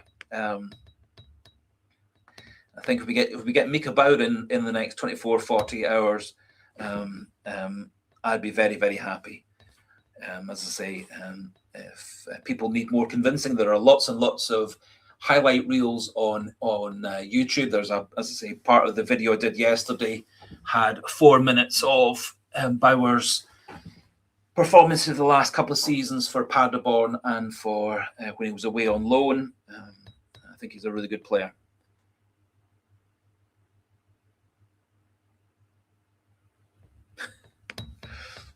It's good news from San Francisco Celtic. The good news is the supercomputer has us at 75% favourite to make the Champions League group stage. Bad news is last year we were 94%. Yep. As I said, I don't think Celtic, in terms of their pre-season, were 100% on the ball for the start of the season.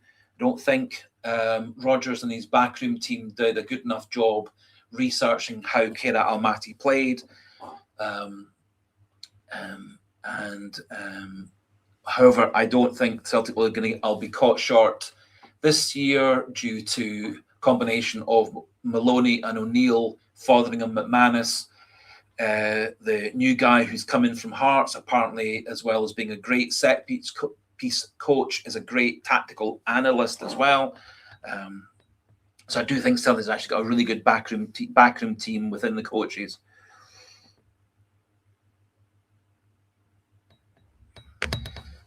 Clashman Upty saying, well, if the stories are true, Baur, Hogh, Hassan, Ferry are all on their way in.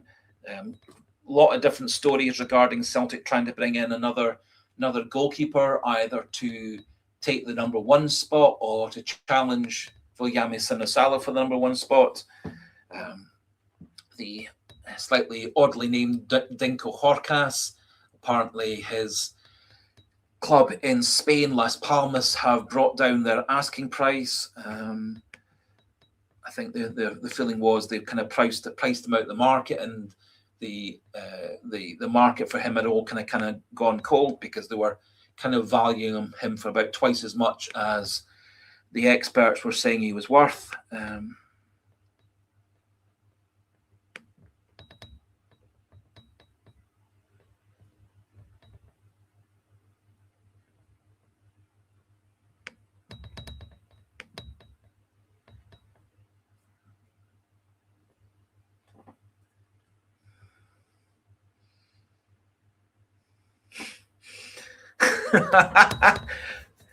So Paul Boy 67 saying we should sign Tavernier just to wind them up. As he doesn't have a club. Yep. Not that I didn't actually ever like James Tavernier as a person, but I did think the way that Rangers treated him at the end of last season was pretty horrible.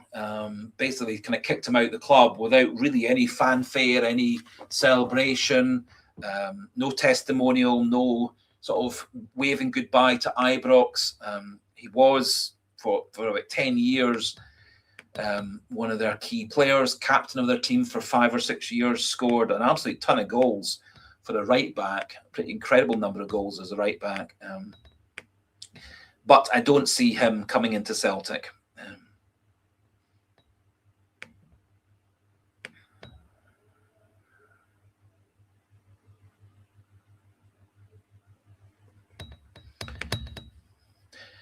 Anton Rogan's left foot. Can you explain why Rangers can appeal a decision that was nothing to do with their club when it happened? The reason they can appeal and help. So in essence, Derek McInnes is appealing more than Rangers, but Rangers are kind of backing them up in terms of money and legal expenses to go through the appeal process. So McInnes has already had his first hearing with the Scottish footballing associations and SPFL and stuff. They've given him what would be a pretty standard ban for the offence that he committed, 3 games with 1 suspended. Neil Lennon got a similar ban last season as the Dunfermline manager. Lots of managers have had similar bans over the last season for the same thing. The Motherwell player, I think his name's Elliot Watt, he was given a 4-match ban for the same thing. So I don't think Rangers have got any standing to appeal this. And one of the risks of appealing a ban is that the appeal tribunal or the authorities can actually add on another game or two to the ban if they think the ban is a frivolous appeal. And in this case, I think you could strongly legally say this is a frivolous appeal in that he said what he said. What he said was clearly critical and condemnatory and implying that the referees were biased and corrupt, and football in Scotland was corrupt and biased. And if there ever were 2 less likely referees to be pro-Celtic, it is John Beaton and Andrew Dallas. And it was them who were the 2 people who decided that the penalty kick, which the photographic evidence certainly supported, the video footage, the VAR footage on the night was a bit grainy and difficult to interpret, but the photograph that the pitch side photographer took of the handball by Nicholson, hand in front of his forehead, making a fist, the ball hits his hand, it's above his head, it's clearly an unnatural position, it's clearly a handball, it's clearly a penalty. And in some ways, you have to give a lot of credit to Andrew Dallas for seeing it on less than ideal video footage, and John Beaton agreeing with him, as he really had no other option to do. But for then McInnes, who wasn't actually at the game, who knew very little about what actually had happened, he made a whole series of statements, all of which were implying that VAR, the referee, Scottish referees were against them, Scottish football was against Hearts.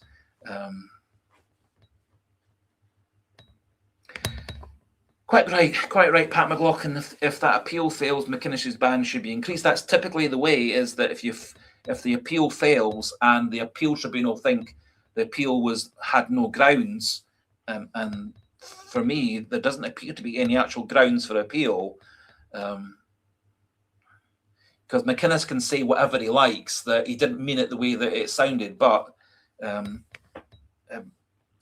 essence, plenty of players, plenty of pundits, plenty of managers have fallen foul of these rules over the last 2 or 3 years, and I can't see how McInnes and Rangers have got any kind of grounds to stand on.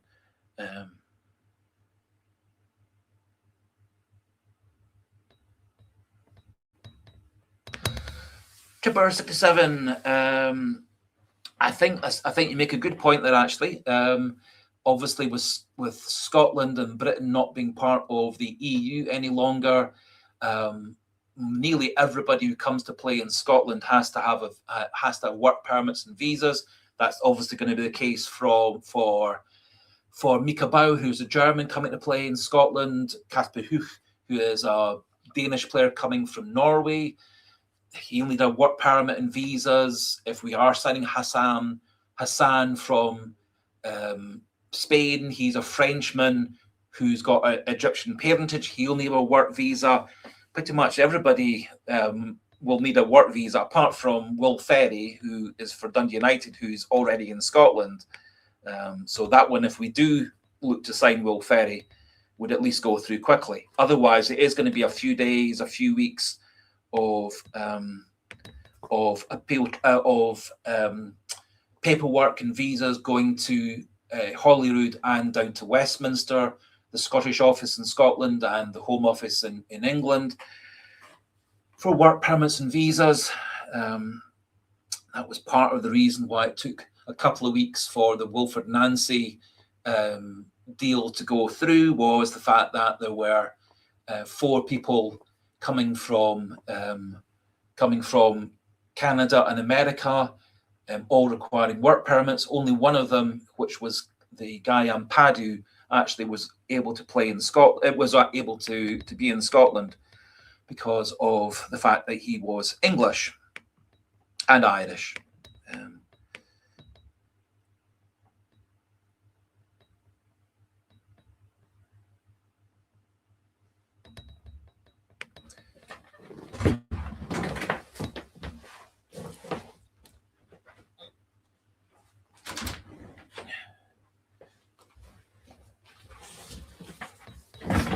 Sorry, just needed to get a bit more air conditioning into the room. Pat McLaughlin, if we can get a 5-point lead going into the first Derby game, the first Rangers game, the heat will be on McInnes no end. I think that's entirely true, particularly if the European games don't go so well for him either. I think there could be a lot of pressure on him if Rangers don't start the season well. That obviously was the case last season with Russell Martin and the Rangers team. One way or another, there's going to be quite a lot of players coming and going at Rangers. I say a lot of their best players last season were loan players, Mikey Moore, etc.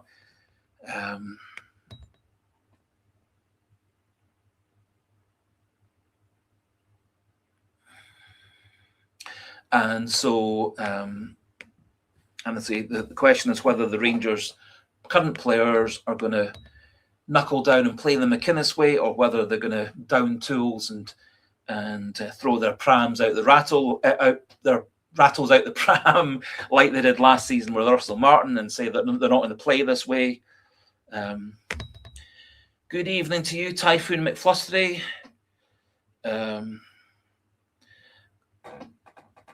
I am pretty well today. I've been pretty well for the last few weeks. Our approach to the transfer market is wise. I would have loved to have seen Celtic sign a few more players. One of the things that I was expecting by this point was that Celtic would have signed 3 or 4 more players. I was also fully expecting by the time that the World Cup players came back into the squad, which is happening now, obviously. 4 of them came back last week. Johnston came back into training today, Thursday. One would guess that Nygren and Trusty will be back in at the start of next week for a full week of training before the Dundee match.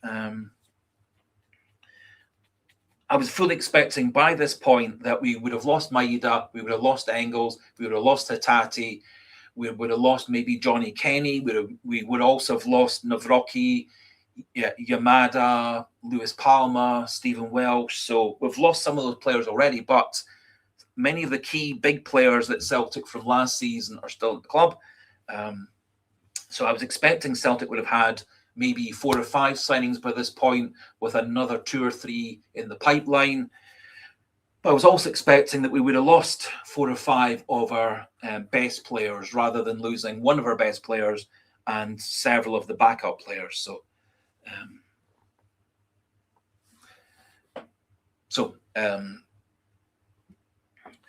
As I said maybe about an hour ago at the start of the live stream, I think Celtic are doing a lot of their business, a lot of their work behind the scenes. As I say, the Maeda deal going to Ipswich kind of came out the blue. The Mika Baur deal coming in with his contract being negotiated already, that was a bit out the blue. There was never any kind of speculation from the newspapers, the social media sites, etc., that those 2 deals were basically in the final stages. Hopefully, as I say, the negotiations with Paderborn and the negotiations with Bodo Glimt are going as well as several supposed experts are saying they are. But I'm very, very happy to say that I obviously wanted the transfer market to be going quicker than it was. I liked particularly the days of Ange Postecoglou, where we quite often got our deals in nice and early. As I say, I thought he did a really good job bringing in Daizen Maeda and Rio Hatate in about a week before they actually signed for Celtic. They had come in to train with the squad. That was the case the following year with Alistair Johnson coming in between Christmas and New Year, then signing on the 1st of January. Postecoglou and the team behind the scenes at Celtic seem to have a far better job of getting signings in early. We seem to lose that under Brendan Rodgers, whether that was due to Rodgers, whether that was due to Tidsdale, whether that was due to other factors, goodness knows. As I've said 1,000 times in the last year, I think things not going well behind the scenes in terms of recruitment, scouting, signing players, finances, everything is lots and lots of people are to blame. Lots and lots of people need to be doing their job well. And I think there are a lot of people behind the scenes who are not doing their job as well as they could be or should be. And that's why some of the transfers have been poor. Also, signing any player from abroad, signing any player full stop is always a bit of a risk. You don't know how players are going to settle into a team, change of culture, change of language, change of diet, change of weather conditions, different teammates, away from friends and family, let's say. There's lots and lots and lots of factors.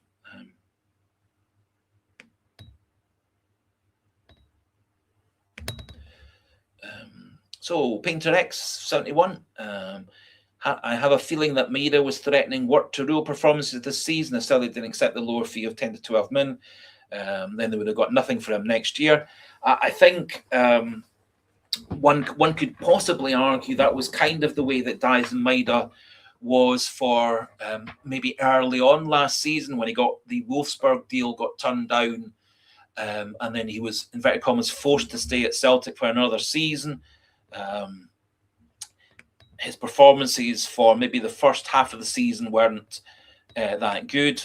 If we think back to the Kairat Almaty games, he missed an easy chance with 1 minute to go at Celtic Park. He missed another easy chance in Kazakhstan with about 5 minutes to go. So maybe I don't think Celtic had any possibility of keeping Daizen Maeda. And I think, as you're saying, with him being in the last year of his contract, I think 10 million was probably as best they could have got under the circumstances. I think had we sold him last season, we would have got double that for him quite easily. Which is where I think we are in a positive position for players like Nygren and for Johnston, who are two of the players who are most being sought after by other clubs. Although, again, nobody's actually made a formal bid for any of them. Same way, all the speculation regarding Callum McGregor, he's got 2 years left in his contract at Celtic. And again, all this supposed, he's going to sign for Brendan Rodgers, he's going to sign for Ange Postecoglou. Nothing's actually come through from that either.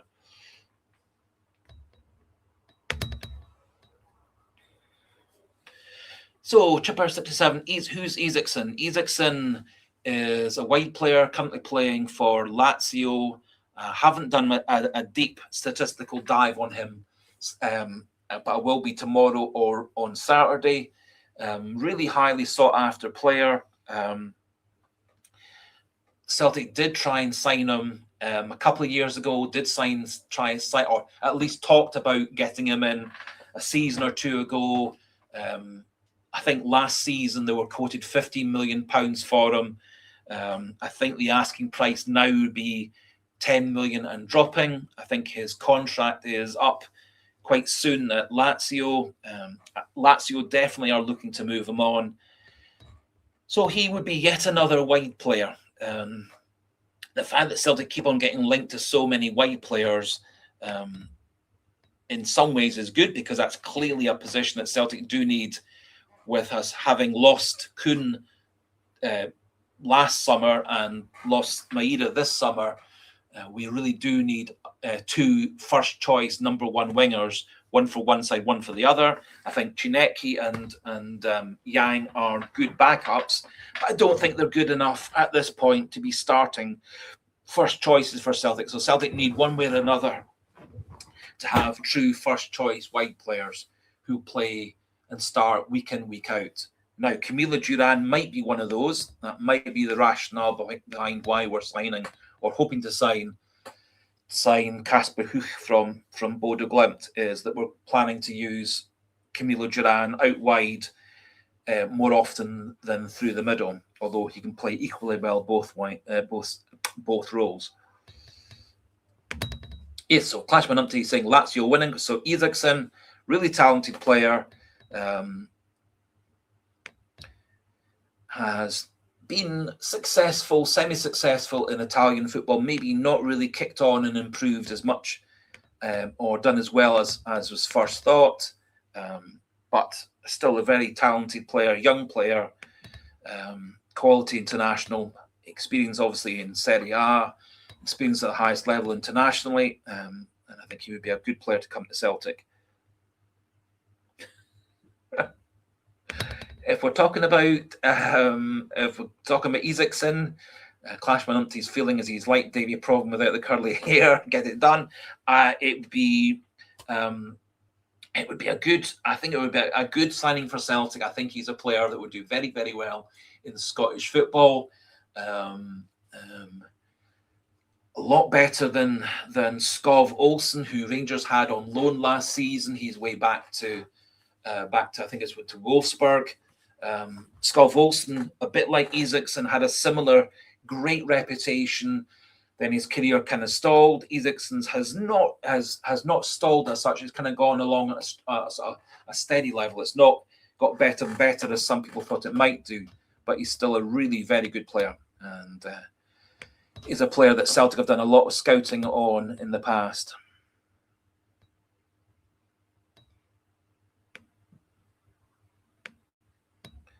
And reportedly, if we believe the stories, he's available for something like £10 million, and his club Lazio want to sell him.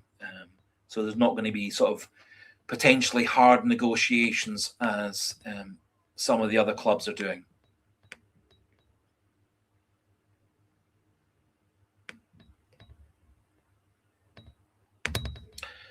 Chipper67 saying, Chipper's prediction this season is Chinecki will have a breakthrough and provide 15 goals and assists minimum. If Chinecki could get somewhere up towards 20 goals stroke assists, that'd be great. I think Celtic over the last few seasons have kind of missed wide players like Livestream Maeda, Nicholas Kuhn, Jota, who could contribute a lot of goals coming from the wide positions. To be fair, Yang scored scored 10 goals last season. Chinecki scored 4 or 5 goals last season. Both Chinecki and Yang's assist rates were much lower than they should have been. And so I do think both Chinecki and Yang have got lots of room for improvement. They're still very young, so I think they will get better and better.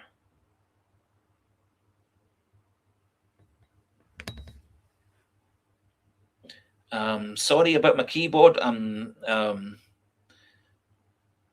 not aware my keyboard's making any noise.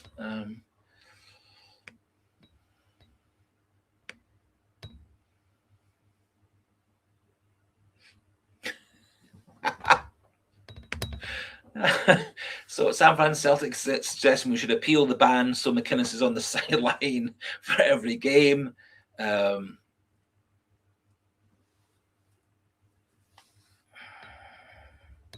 So Kieran Allen, my understanding is that Rangers as such can't appeal it, but Derek McInnes can appeal it. And obviously Rangers, as his current employers, would support him legally and in terms of lawyers and representatives and stuff. So Rangers as such can't appeal it. It's Derek McInnes' job to appeal it because the ban is on Derek McInnes. It's not on Rangers, so it's not the same as the potential crowd restriction bans that Celtic and Rangers will get from the Ibrox Cup quarter-final pitch invasions, etc., or the suspended sentences Celtic got for the pitch invasion as such after the Hearts game, or the pyrotechnics that the various different games that Celtic, Partick Thistle, Motherwell, etc., all did as well. So those are all club bans. This McInnes is an individual ban, so it's down to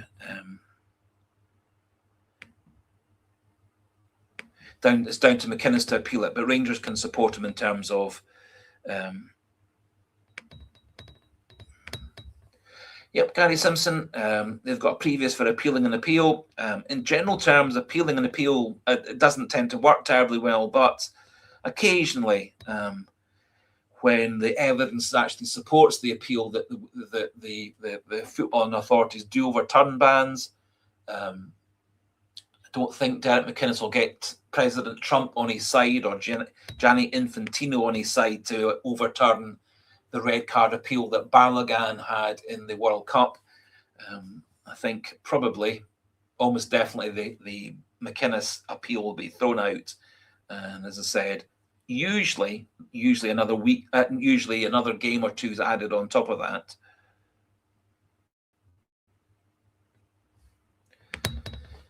Paul Scullion saying Celtic are apparently haggling over 300,000 for Baur. Haven't seen that personally.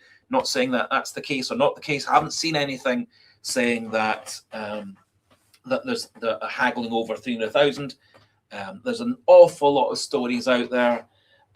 What I do kind of find and feel is generally, if there's ever a story in the Daily Record, ever a story in the Sun, ever a story actually in quite a few different newspapers and websites, 9 times out of 10 it's anti-Celtic in terms of its intent and rationale. You get people like, what's his name, Hugh Keevins on the radio spouting complete and utter total garbage.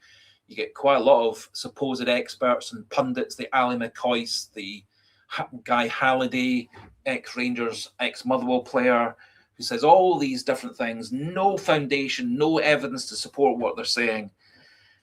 But it gets them their column inches, it gets their website, it gets their podcast, etc. A bit of fame and fortune for 5 minutes. There are lots and lots of stories out there. And whether Celtic are negotiating over 300,000 for Baur, we don't know. I haven't seen that myself, but that I'm not saying it hasn't. That isn't the case. I haven't read any stories to that effect. I have read stories from Fabrizio Romano, from the Sky Sports guy, suggesting that negotiation is very close to being finalised.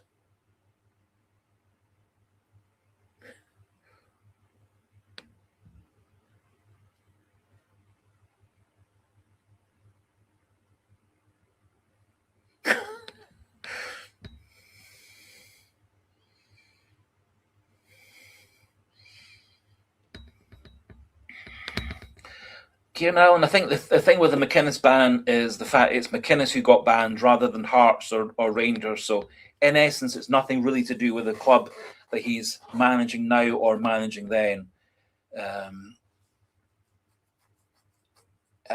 In essence, Hearts could have technically fined him for bringing the game into dispute, depending what his contract details were at Hearts. But however, it's the Scottish footballing authorities that are banning McInnes rather than the football clubs being banned. So, in essence, all the clubs can do is support their manager.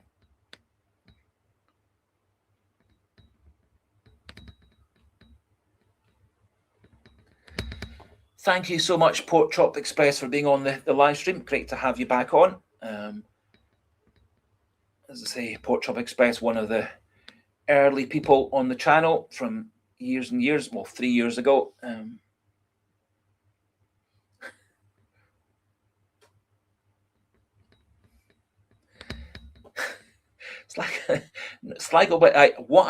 Some of the noise might be the chair that I sit on for doing the live streams is a bit squeaky and stuff.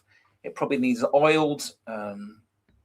Also, because I've got the window open, the hotel/pub that's the other side of our back garden can make quite a lot of noise as well. So I do think if there are any background noises, it's either the chair being squeaky, or it could be noise from people in the beer garden of the pub over the road.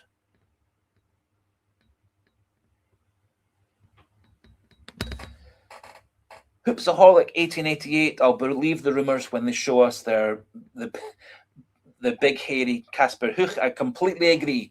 The more and more I've been reading stories over the last month or so of this transfer window, largely relating to Celtic, but also expanding that to look at stories regarding lots and lots of clubs around the world. There's an awful lot of rumour, gossip, speculation, and it feels to me about 90% of that is complete and utter nonsense.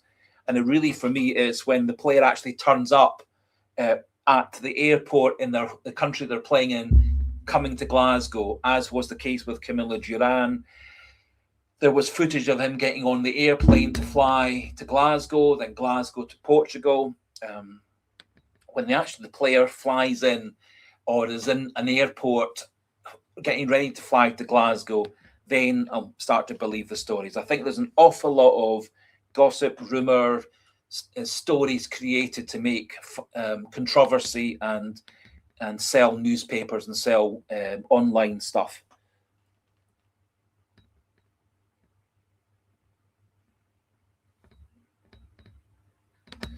Good point, Pat McLaughlin. I think Rangers have been angling to get Derek McInnes in for a good 2 or 3 seasons. He's reportedly turned it down a couple of times before.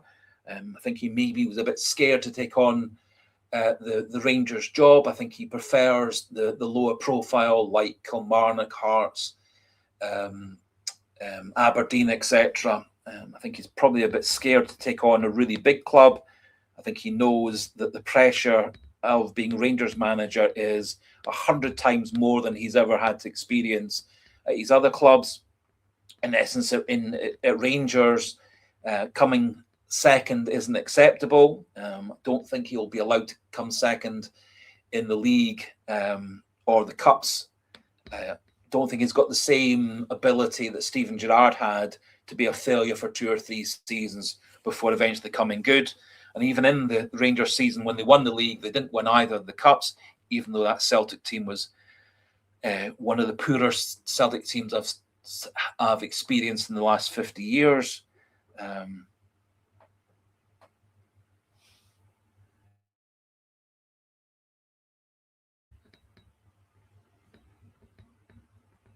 Oops.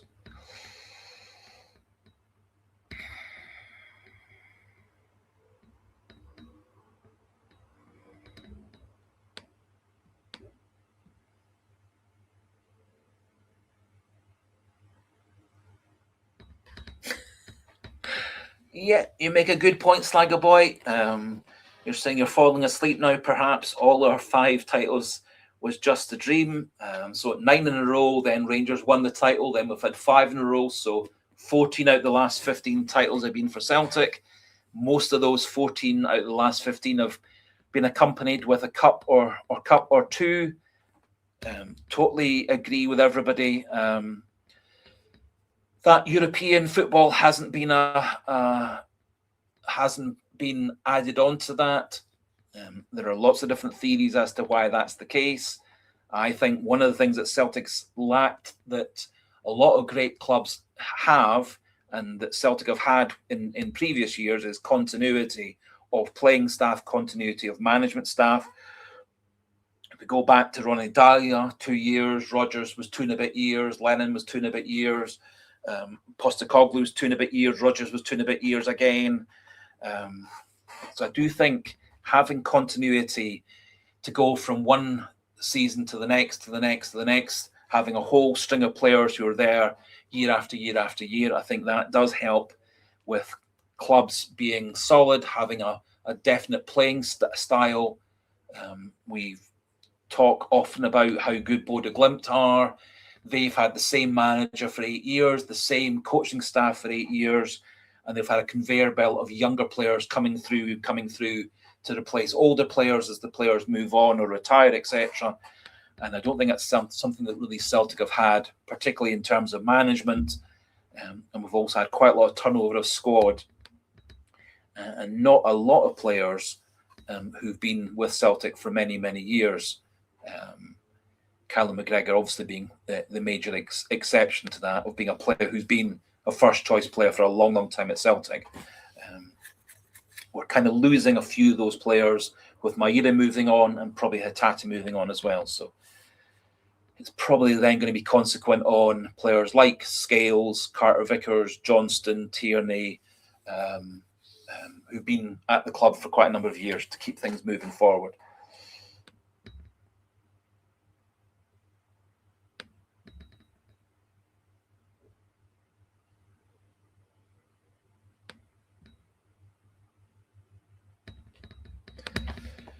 Anton Rogan's left foot agents will use the hype. I think Maeda would have stayed because contract loyalty, but Celtic money. Yep. From all the interviews that one gets secondhand about what Daizen Maeda said when he was at home in Japan, before the World Cup and then after the World Cup, it does suggest that he was very keen to try playing a few seasons in a bigger, better, stronger, richer, more prestigious league. He was very keen to play in England. But I do agree, a lot of stories, I think, are made up by agents. There was, in Turkish football, a whole string of agents who made up stories regarding their various different clients to try and get them a bigger deal with their current club or a bigger transfer to a new team. 90% of those stories with agents of players playing in Turkey were completely and utterly made up. And I think it's the case with a lot of agents around the world. As I said, with Sirachi, he's now in his sort of 27, 28 years old, but he's played for 7 different teams over that time and rarely has played more than 30 or 40 games for each team that he's been at the club for. He played something like 27 games for Celtic last season. He played maybe 40 or so games for Boca Juniors, played around about the same number of games for the teams he played in for in Germany and so on. So Sirachi certainly seems to be a player who's moved from club to club to club, much the same way that Georgios Giakoumakis. Again, he was with Celtic for a couple of years. He then went to play in Mexico, played in America. He's transferred yet again. He had a couple of seasons in Greek football, a couple of seasons in Dutch football. So I think a lot of players these days and their agents are forever looking for moves.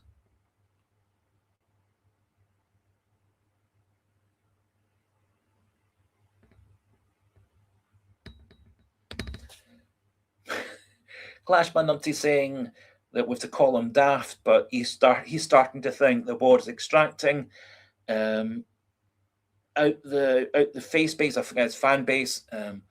Tell me I'm totally wrong and it's just a bad dream and they're fantastic.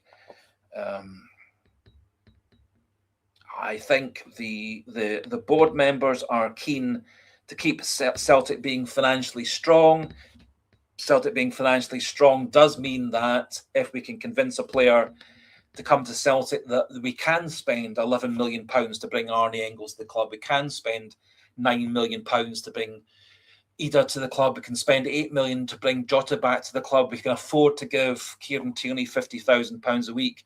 We can afford to give McGregor, Carter Vickers, Jota £40,000 a week. We can afford to give Maeda and Hatate and Johnston £30,000 a week. We can afford to give Negrin more than any other club was offering him last season to come to Celtic rather than going to play for 4 or 5 other different options he had last season. So I think Celtic having money in the bank, money for a rainy day, all these things are important. And I suspect that a lot of the people who are on the live stream are like me, who can remember the dismal days of the 80s and 90s, 1994, when we were within hours, days of going bankrupt and potentially liquidated and completely out of existence. Whether that would have happened with Scottish football, whether they would have allowed Celtic to disappear into being completely liquidated, whether Celtic would have been allowed the same way that Rangers were in 2012, a chance to come back from the bottom leagues. However, Celtic were bought over by Fergus McCann. All the debt was wiped off. The stadium got expanded. He brought in financial good sense to how to manage the club financially behind the scenes. And that's been kind of taken on by Dermot Desmond and all the people associated with Dermot Desmond. I think it is good that Celtic are financially very strong. I do think, however, before people start criticising me, I think Celtic could be and should be spending more money. I think expanding the stadium would be a good idea. Upgrading the stadium would be a good idea. I think building a second stadium near to Celtic Park for academy teams, the women's team, the B team, practicing, all these things, all would be a really good idea as well. And expanding the squad as well. And I think Celtic do have ambitions to make the club better and better and better. But as I'm sure all of you know, you can't always get what you want, what you're ambitious for. I'm sure all of us in life have hoped to do something or had an ambition to be better than we ended up being, or wanting to have a certain job or a certain car or a certain house or whatever the case may be. But you can't always get what you hope for. You can't always get what your ambitions want you to get to. And I think with the way that things are in terms of Scottish football finance, Celtic are playing with one arm tied behind their back, because we are playing in a league where there isn't an awful lot of money in terms of TV money, prize money, sponsorship money. And as I said, Scotland as a league has dropped down to 19th in Europe. And with Hearts being thumped by Sturm Graz, with Hibs losing to a Kosovan side, we could easily be even lower in the rankings next season, which obviously has a bad effect on Celtic's ability to qualify for Champions Leagues. Anyway.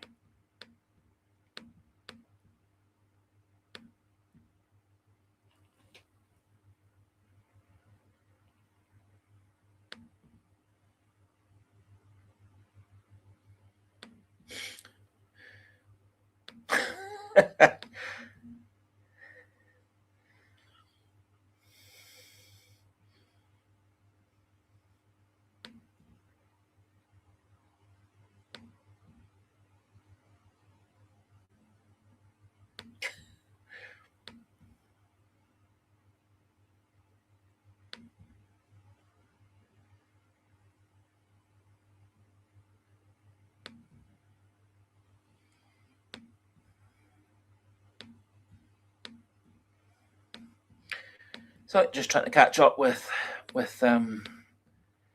all these wonderful comments.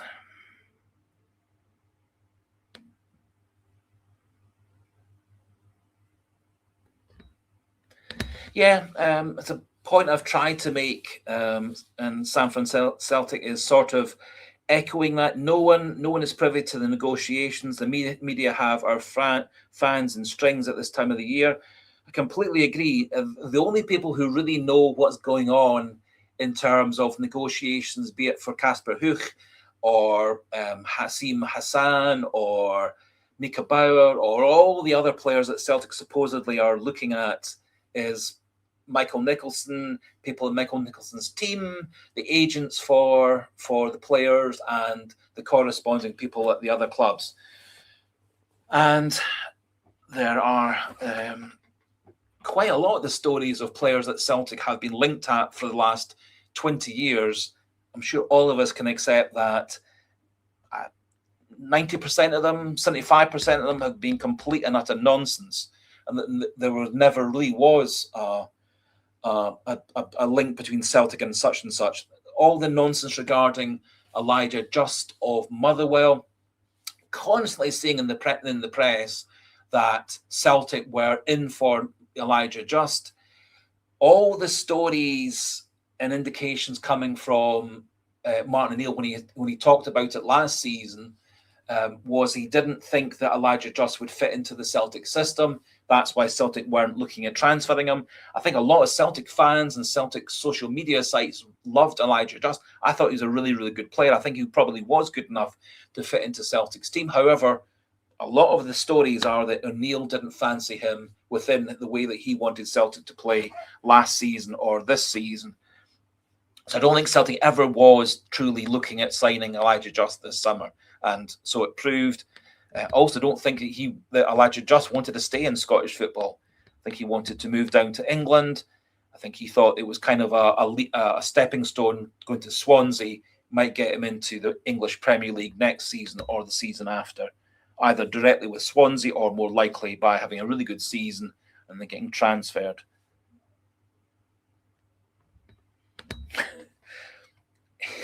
Hail to you as well, Michael Ross, saying this is clearly the finest Celtic podcast ever. Brother Walford would be astounded at the sheer brilliance of you and the comments. Well, thank you for that massive vote of confidence. Thank you, Michael Ross, for coming back to add in your opinions every week. And there has been, over the last couple of months, a lot of really loyal people coming back and forward every week. Many people being in the whole live stream from start to finish. So, and at one point we had 90 people in the live stream, which was absolutely astounding for me that anybody would think that what I'm saying is the least bit interesting. But thank you for the vote of confidence.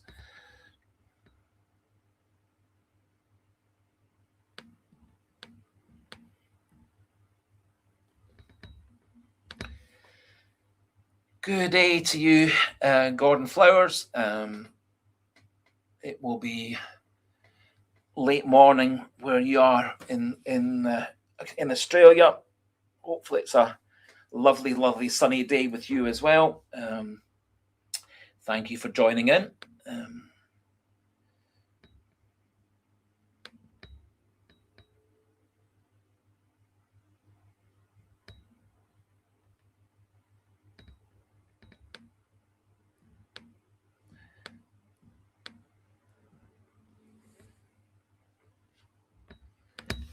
Right, Paul Maguire. I've just seen that they want nearer 5 million, saying the Bundesliga side what market value. So fingers crossed they haven't messed up the deal for 300 grand. The various different transfer market valuation sites have Mika Baur at 4.3 million. That was the valuation that the experts have on him. That my understanding is that's in the ballpark of what Celtic were bidding for him. If Paderborn want 5 million, I think that might prove difficult for them because obviously Mika Baur appears very, very, very, very keen to come to Celtic in that he's already negotiated what his contract, his bonuses, his salary, etc. is going to be. I think it's going to be quite difficult for Paderborn to keep hold of him under those circumstances, the same way that it was difficult for us to keep hold of Daizen Maeda, Matt O'Reilly, Nicholas Kuhn, Musa Dembele, Odson Edward, Christopher Ayer, Ryan Christie. When a player generally takes a decision that they're leaving the club, nowadays the player leaves the club.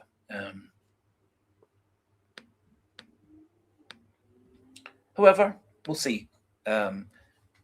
Different stories out there say there have been several stories I read over the course of today suggesting that the transfer fee, etc., was soon to be agreed.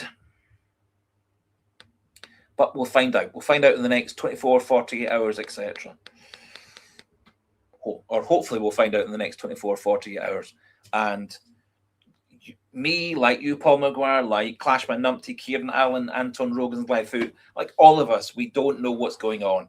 I think Sam from Celtic kind of summed it up by saying that journalists, social media sites, supposed insiders and experts say this, but there's virtually never, ever anything to actually back it up. And in essence, when the player comes through the door or the player gets to the airport to fly to Glasgow for his medical or fly to London for their medical, that's when I'll actually believe the stories are true.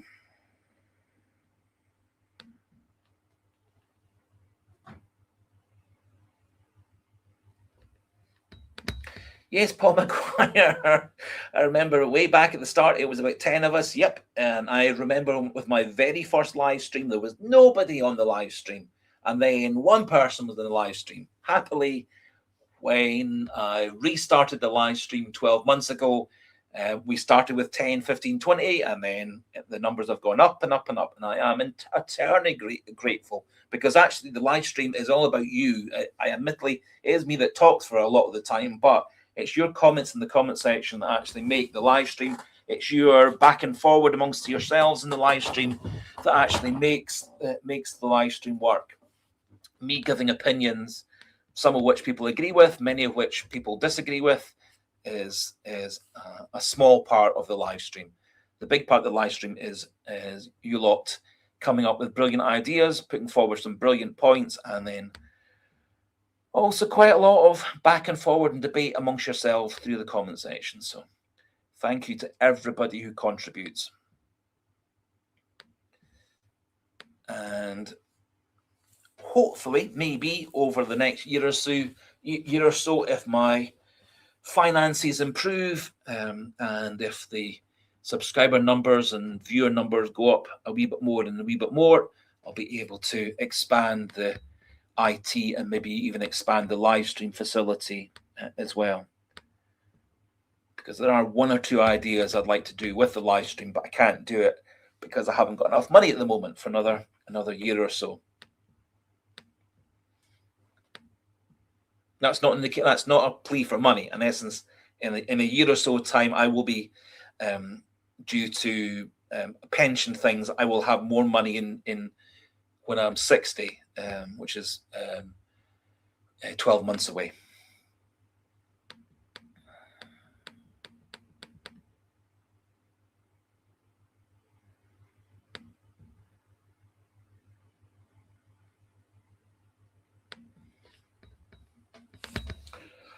David Stocker, what team you think is going to surprise us this season? It's a really good question. And I think part of it always comes down to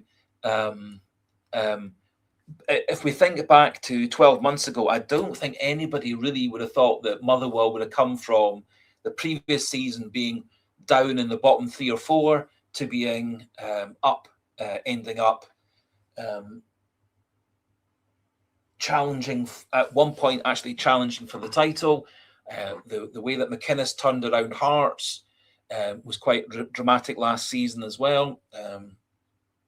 I think part of it always comes down to how well players fit into the new system, how well players fit in alongside each other. If you think about the bulk, virtually all the players that Motherwell used last season were signed either for free, like Maswanizi and 3 or 4 other of them, or signed like Elijah Just and Elliot Watt for next to nothing. And Jens Bertel Askew turned them into a very good team, very good way of playing football. Derek McInnes took a whole lot of players who were already at Hearts, put them into a team, brought in a few players like Kazididis and Braga and a few others, and it was a big surprise. I honestly don't think that Motherwell or Hearts will be strong this season.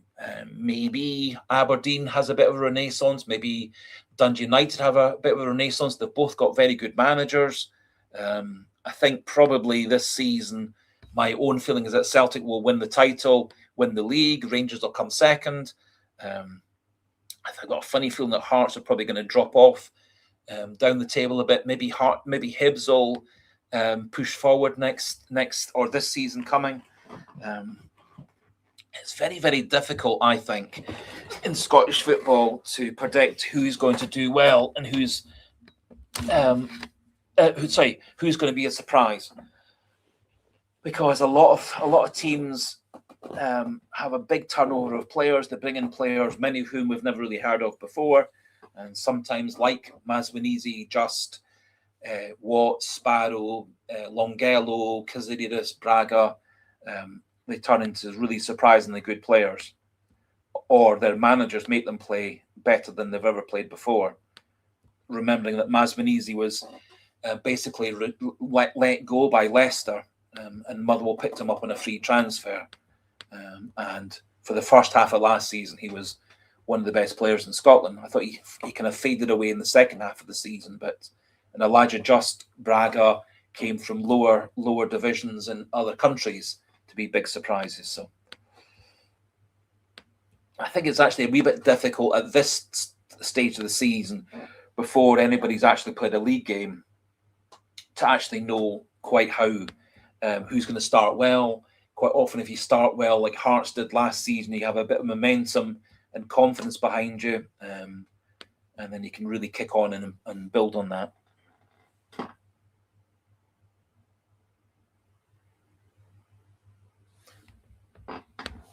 Interesting theory from Kieran Allen. The truth is, it doesn't matter who we buy or plays. You don't know if you're good enough to play at Celtic till you do, and then every true Celtic fan will tell you if you are or you're not. I think that's there's a lot of truth in that. I think coming to play for Celtic or for Rangers in Scotland, you are under a massive magnifying glass or microscope, depending on what your analogy. You're in a goldfish bowl. You're under a lot more pressure than you would be at any other club in Scotland. Under a lot more pressure than many football clubs around the world. Some of them really, really respond to that. Some of them seem to really buckle under the pressure. Some of them, a bit like maybe like Nicholas Kuhn, a bit of a slow start to his Celtic career. Very, very much came through in his second season for Celtic.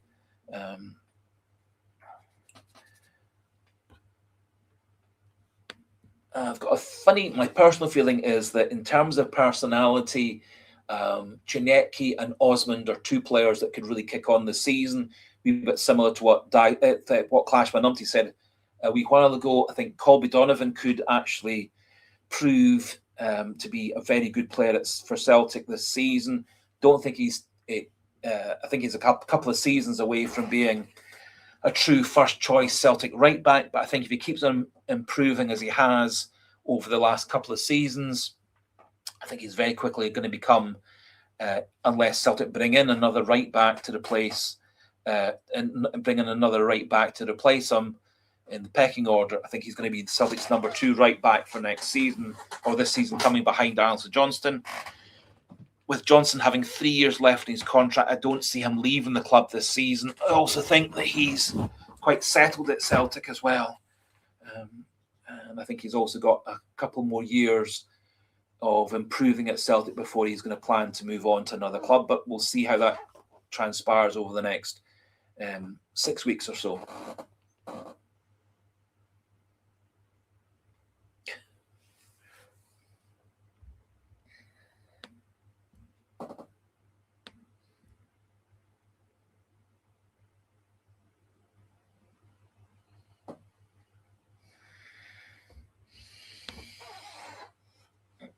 So Paul McGuire saying, I hope there's about 400 for the game on Saturday. The board are only interested in money. It's certainly not a Celtic man among them. I don't know. My understanding is that Brian Wilson, the current acting chairman, has been a Celtic fan all these days. Whether that's true or not, I don't know. My understanding is that Dermot Desmond's been a Celtic fan all these days. But again, I don't know whether that's the case or not. I am. You are. We all are. One of my personal feelings is you wouldn't stay at a club for as many years as all those people have done unless either the pay is incredibly good or you actually feel as if you're doing something for the club that you love. My understanding, as I say, is that Dermot Desmond's been a lifelong Celtic fan. That was part of the reason that Fergus McCann brought him in all those years ago to take over as the majority shareholder. My understanding is that Brian Wilson, the acting chairman, has been a Celtic fan all these days. So when he was a Labour politician, a Labour minister, etc., he was also a big Celtic fan as well. But again, I don't know.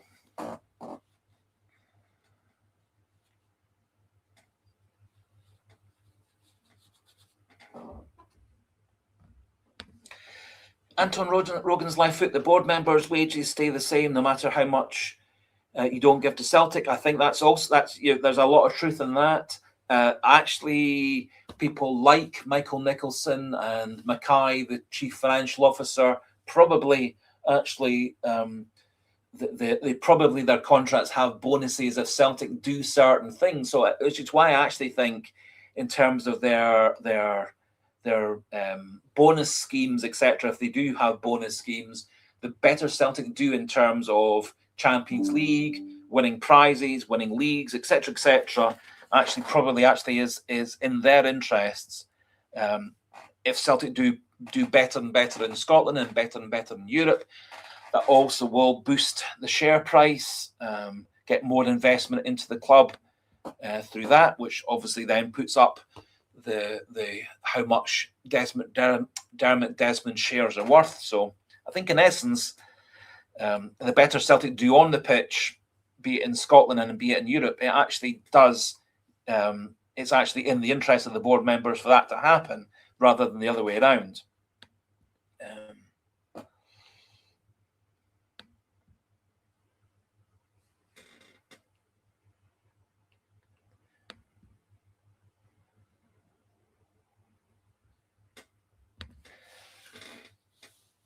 Yes, Michael Brett, after all, 30 grand a week isn't a bad wage for anybody. Completely and totally agree. I'm sure there are a lot of us out there where £30,000 a year would be a big yearly salary. I'm sure there are a lot of nurses and teachers and so on who would be happy to be getting salaries like that per year rather than per week. So, and I think, as I've said a few times before, Celtic actually are now £5 million higher than any other Scottish club in terms of their wage bill. They've also been given pay rises to all the people behind the scenes. So the grounds people, the admin people, the office people, everybody at Celtic got a pay rise last season to try and bring it up closer to the rate of inflation and so on. So, and to bring it sort of more level with cost of living. But Celtic's wage budget for players is £5 million more than Rangers. It's gone, and that gap's got bigger and bigger over the last 2 seasons. For many, many seasons, Rangers dwarfed Celtic's wage budget, but 2 seasons ago, Celtic went top of that, and the gap between Celtic's wages and everybody else's wages is getting wider and wider and wider. And probably this season will be higher this season than it was last season because of reportedly a few players at Celtic. Their basic salary is also linked to what other players are on at the club, i.e. players like McGregor and Carter Vickers might be eligible for a wee upgrade in their salary because of the fact that Jota's come in and Tierney's come in the last financial year.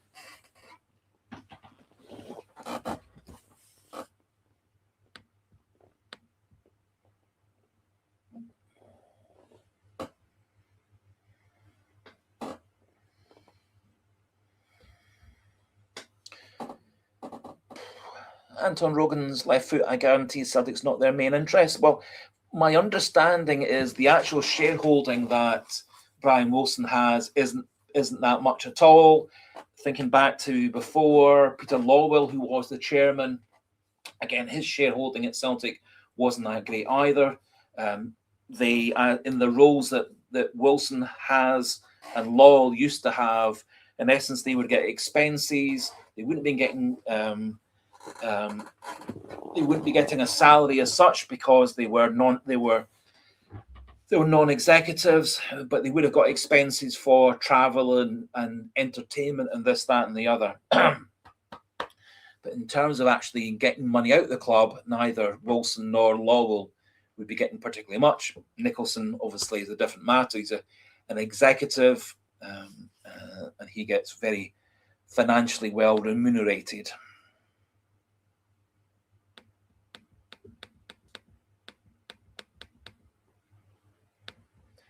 Anyway.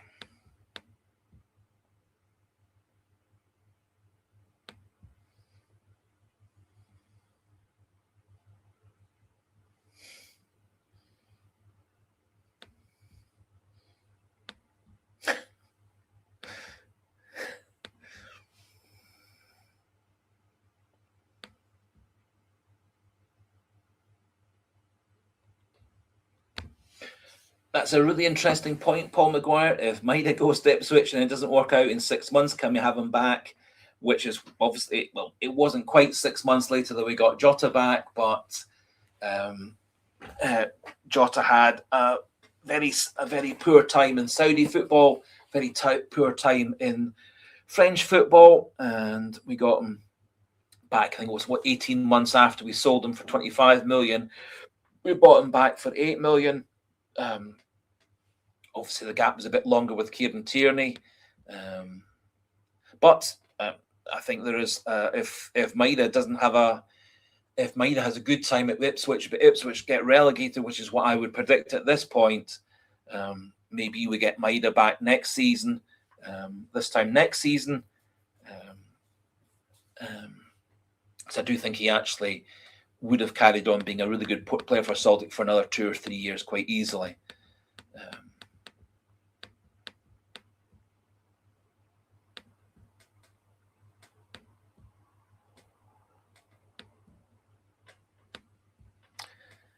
However, in terms of crowds on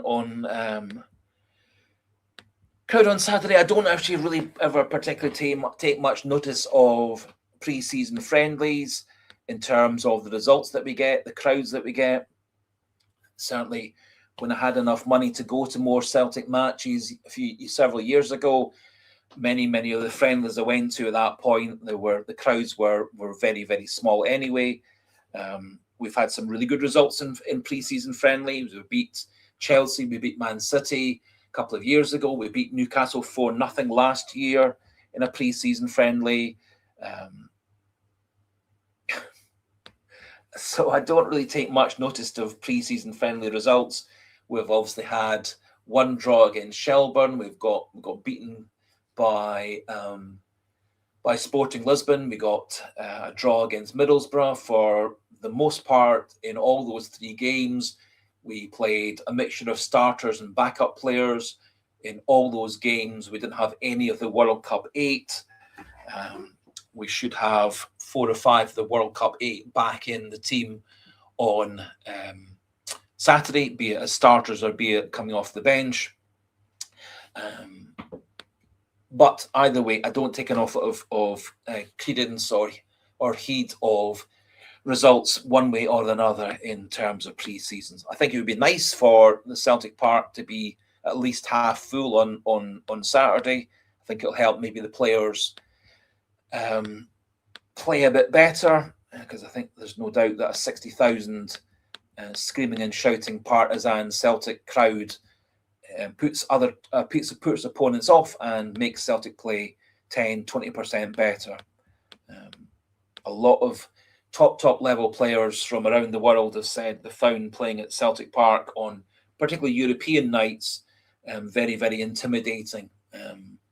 Players from Juventus, Real Madrid, Barcelona, etc., have found the atmosphere at Celtic Park quite difficult to play under. Some of them said it made them even more inspired. Some of them said it made them feel quite sort of inhibited and scared. So I do think a big Celtic Park crowd supporting the team is very, very important.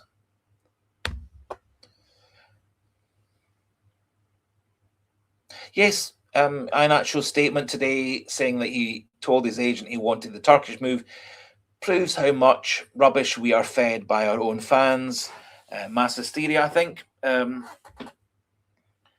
All we got for weeks and weeks and weeks was how desperate Ian actually was to come back to Celtic. Well, if that was the case, he would have waited for the Celtic offer. He would have taken the Celtic offer.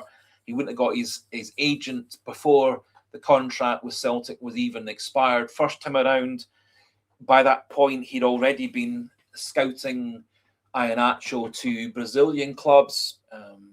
Very quickly, the agent was scouting for teams in Saudi, Qatar, America, as well as Turkey. I think we are fed an awful lot of nonsense. I think a lot of the rubbish that we're fed by Scottish Sun, Daily Record, etc., is made up to try and hurt Celtic rather than actually be informative. Or it's made up to mean people will tune into their podcasts, click on their websites, click on their online articles and stuff.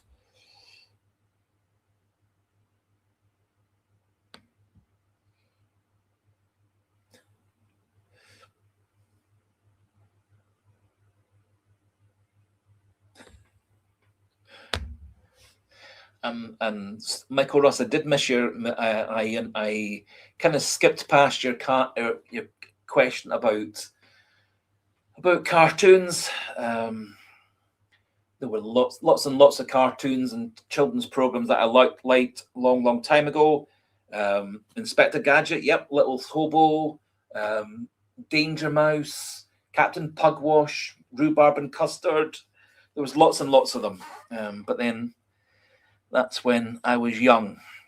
Certainly not young now. 59 years old. Oh, yep. Another one there, Top Cat or Boss Cat, depending on which side of the Atlantic you're on.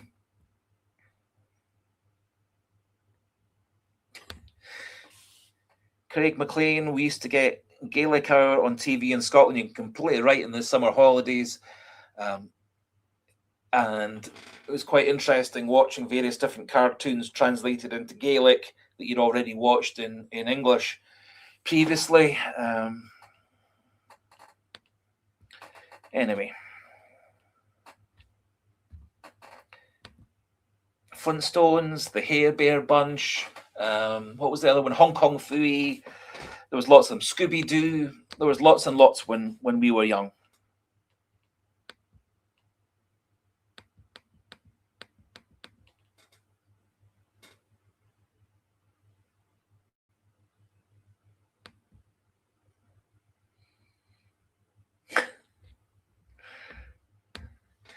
Yep, Cairn Island, that was part of the Littlest Hobo tune.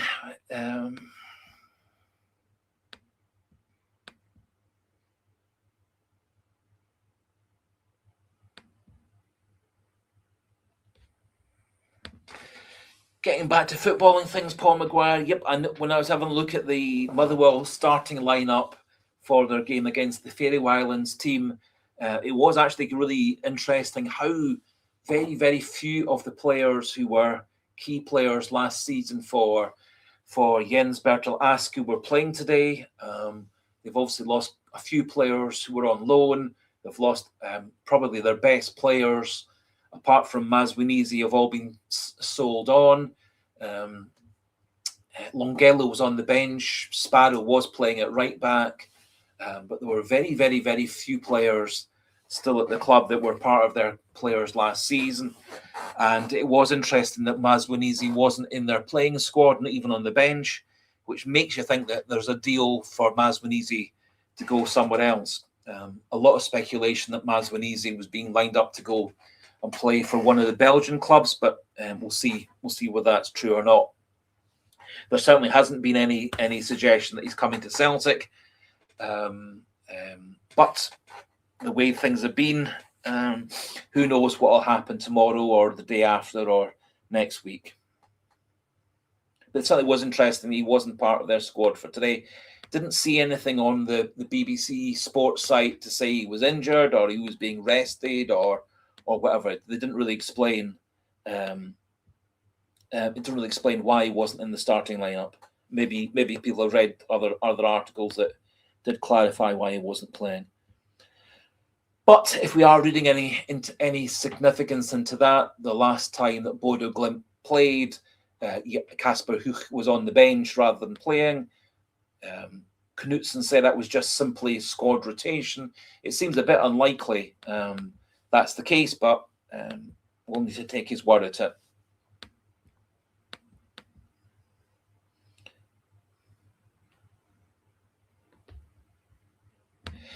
Yes, Paul Maguire, 300 grand is nothing to Celtic. As I said, all these stories about Celtic are doing this, that, and the other. Celtic are lowballing, etc. There's been a lot of stories over the last 2 or 3 years about Celtic lowballing offers for certain players, and then it transpires when the transfer window's actually finished that there were no actual bids from Celtic, and there was no lowballing of offers for certain players. There have been lots and lots and lots of players that Celtic supposedly were linked to or supposedly bidding for, and then 6 months later, 3 months later, it turns out there never was anything actually happening. It was simply being made up by agents, by journalists, by sports sites, etc., to create clickbait, etc.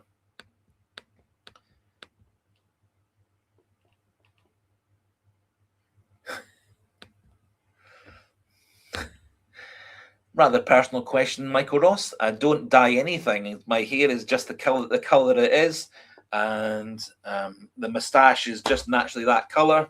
The beard is grey white. My hair is grey white, but the moustache is dark. That's not terribly unusual, actually. The other people in my family who have moustaches and beards, that's been the case for them as well, when their hair's gone white and grey.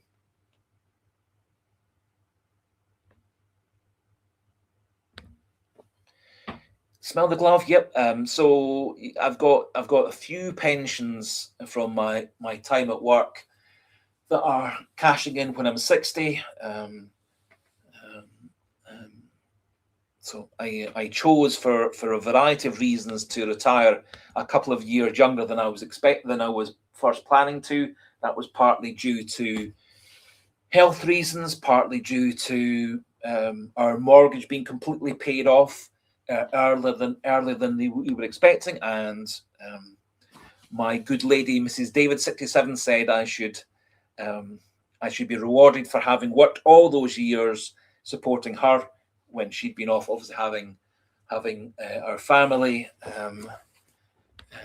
I was to get to retire a year or two early, so I'm enjoying being retired or semi-retired. I have got the option to go back to work if I wanted to. but I'm kind of making plans for proper retirement in a year or two's time.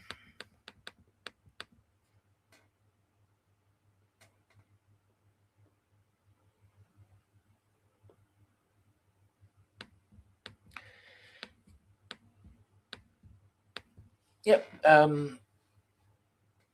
Mr. Wee comment there, but someone's saying that Hibs and Hearts are looking pretty rubbish. Yep, Hibs and Hearts are looking pretty rubbish.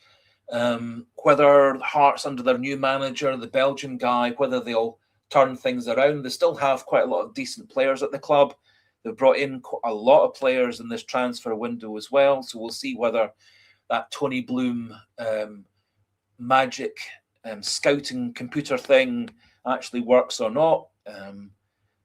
Actually, my own impression is the supercomputer scouting thing that Tony Bloom brought into Hearts is pretty much as hit and miss as any other scouting system, in that they had lots of players who came into Hearts that were pretty disappointing. They had some players like Kizaridis and Braga who were very, very good. But then after all, we got Nygren, we got Tierney came in last time. We got in on loan Sirachi, who turned out to be a very good player. Arojo came in to us on loan, turned out to be a very good player. We got Kelechi Iheanacho when he was fit. Kelechi Iheanacho was a good player for Celtic. The snag was he wasn't fit for very much of the season. He only ever actually started, in all the time that Martin O'Neill was manager of Celtic last season, he only actually ever started 2 games under Martin O'Neill. Every other game that Iheanacho played under O'Neill's managership was as a substitute rather than as a starter, apart from 2 games.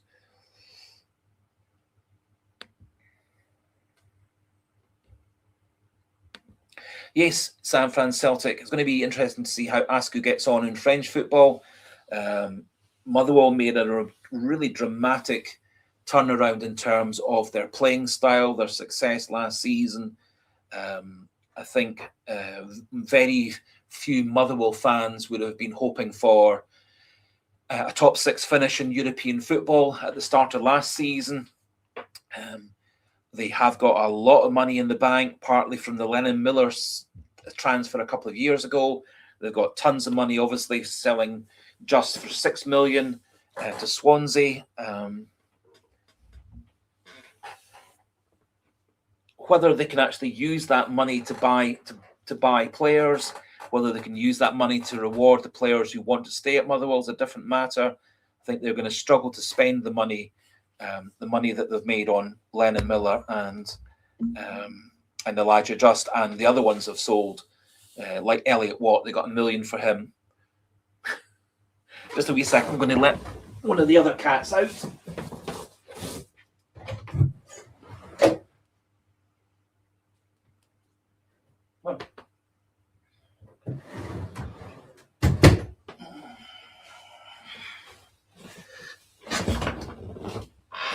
Sorry, we've got 3 cats, and they don't like getting trapped in the room. But I need to keep the door shut for noise proofing. Anyway, where was I? Yeah, sorry. Yes, so good point, San Fran Celtic. It's going to be interesting to see how Askew does in French football. Be interesting to see whether the rumours about Wilfred Nancy getting a job in France next season, or this season coming rather, are true or not. Be interesting to see whether he can be a success at another club. He obviously was a massive failure, disappointment at Celtic, 2 wins out of 8. Happily, Martin O'Neill did his magic and turned things around when things looked rather difficult and bad.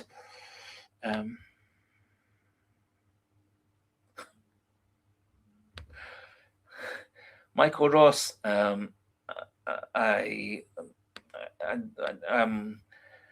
can't think of an answer to that question.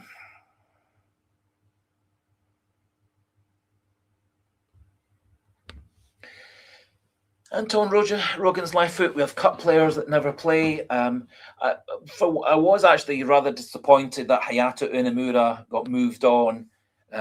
It was remarkable that we made a £1 million profit on him in one season, with him only having played 1 game for Celtic. I I think he was a player with a lot of ability. It'll be interesting to see whether Hayato Inamura's career takes off in Japanese football. Reportedly, his loan season with Tokyo went very, very well. People are starting to talk about him being on the sort of the outskirts, the borders of possible call-ups to lower levels of Japanese international football and so on. So we'll see how that develops. Obviously, over the seasons, we've lost some players who've gone on to be much bigger and better things. Gustav Lega, Bielka probably being one of the best examples, a player that Brendan Rodgers said was absolutely useless and hopeless. He kicked him out of the club. He had a great season on loan in Dutch football. He's had a really good season for Braga in Portuguese football, got himself into the Swedish team, became a first choice in the World Cup for Sweden. Quite a few rumours that he's destined to be moving to one of the bigger, richer leagues in the next season or two. And there have been several players, Hae-jun Oh, the South Korean centre forward, another player that we got rid of for me far too early. I think we had a really decent player in Mike Nawrocki. Again, we've let him go. I think Mike Nawrocki easily could have slotted in. For me, definitely ahead of Dane Murray, probably ahead of Scales and Trusty if Nawrocki could have kept himself fit. But that was always his problem at Celtic, was keeping himself fit, which is why he only played 18 games in 3 seasons.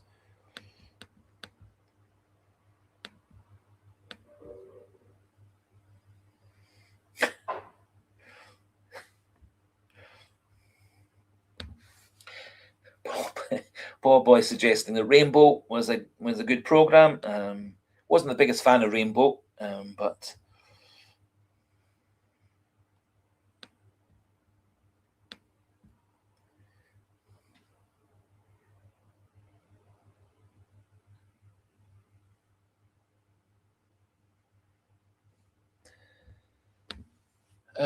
so Wyoming CSE can't believe they're actually emailing about tickets for Dundee. That should have been a stick-on sellout. Sums up the mood of the fans. Well, if the figures are to be believed, 99.5% of the season tickets were renewed, which say left 500 season tickets not renewed, which and according to a lot of different sources, there's a 10-year waiting list for season tickets at Celtic. So I think obviously for the sake of the TV cameras, etc., the sake of starting the Celtics league season well, the more closer we are to a sellout crowd, the better. But maybe like last season, there's going to be mass protests. Maybe there's going to be walkouts. Maybe there's going to be balls thrown onto the pitch, bits of paper thrown onto the pitch. I don't think these things, as I said 2 hours ago, are terribly constructive. I don't think it helps the team. I don't think it makes any impact on the board members, the owners, the executives. I think all it does is make Celtic look a bit silly on a world stage, that we're starting a game and then we're having to stop for 5 minutes whilst golf balls and children's balls and beach balls and stuff are picked off the pitch, or scrumpled up bits of paper are picked off the pitch. I think all it does is the players are all warmed up, they're ready to go, and then there's 5 minutes of them and the ground staff clearing the pitch. I don't think it's very helpful, but each to their own.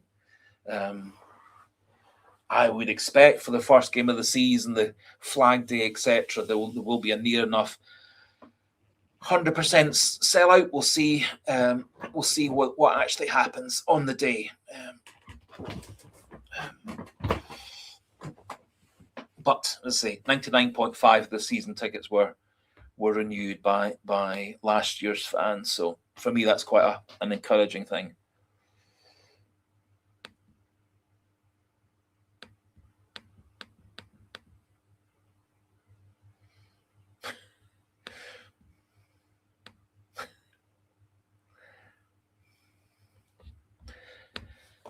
getting back to football things, away from cartoons and children's programmes, young McArdle might make the breakthrough this season. I think one of the other ones who's been quite impressive for me in the pre-season friendly has been Ewer. I think Kennedy looked quite promising in the first couple of games as well. I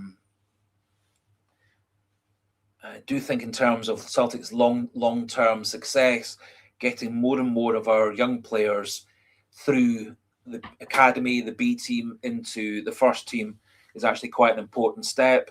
I've mentioned it a few times before, but there is this UEFA current quota. You've got to have 4 homegrown Celtic trained players and 4 Scottish trained players to meet this 8-person level. Otherwise, your Champions League or Europa League squad, etc., is reduced. So we do need young players coming through, in that several of them, McGregor, Ralston, Forrest, will all be moving on sooner or later. Tierney obviously qualifies under that. Donovan qualifies under that. Dane Murray qualifies under that, and a few players like McCowan's come through other Scottish teams. But I think it is important for the ones who've had a wee bit of a first team chance, like McArdle and Ewer, this season, to maybe get a few more games here and there, or sent off to a proper good quality Scottish Premiership side or English Championship side, so that they actually are playing really good football week in, week out, to make them better and better. Worked really well for Ryan Christie, worked really well for Liam Scales, worked really well for Callum McGregor many, many years ago.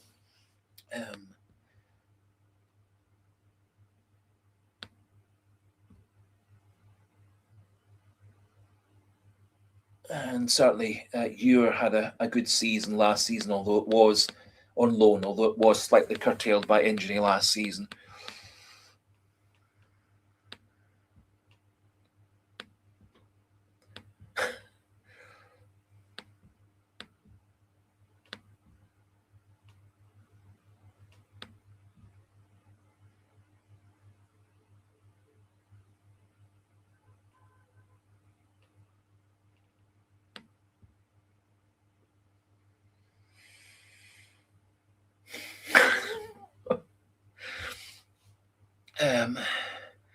Paradise Huddle, you'll never walk alone. The Rangers player fans saying sack the manager already. I haven't actually heard that, but I don't think it'll take terribly long for, if Rangers don't start the season well, if they start on the back foot like they did last season, like they have several seasons recently.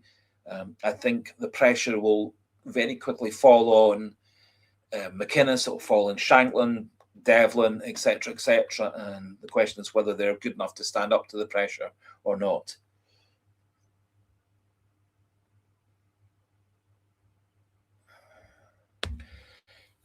Wyoming CAC saying, asking me, do I think that Nicholson's a good chief executive? I honestly don't know enough about chief executives' jobs to know whether he's doing a good job or not doing a good job. One of the other things is we don't know how much falls under his direct role, how much is other people who work under him's role. I think in terms of things like financial deals, merchandising, sponsorship, corporate types of things, these all are good things that Michael Nicholson is doing in terms of making Celtic financially strong. How much of the role in terms of bringing in players, how much of that is directly his job, how much of that is divested to other people underneath him. I think in the end, he is the one with whom the buck stops for many things. Mackay, the chief financial officer, a lot of the financial stuff obviously stops with him as well.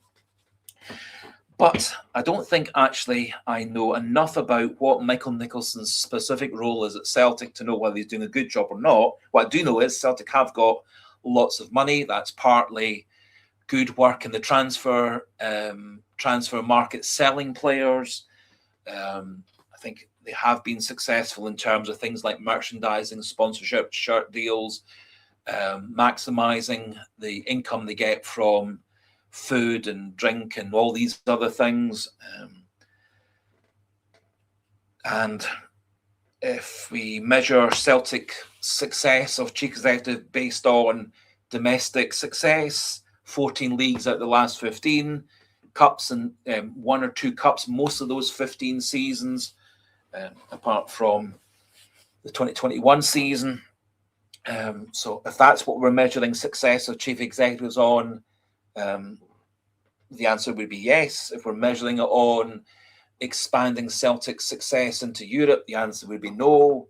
As I say, I think Celtic's lack of success in Europe is due to many different factors, rather than specifically all channeled in on deficiencies of Michael Nicholson or deficiencies of other people within the board, team, etc. I think they've got a big role to play in all these things, but I think the blame for Celtic's lack of ability to move on to succeed in Europe is multifactorial, and lots of people are to blame, and also there are factors out with Celtic's control that hold Celtic back as well.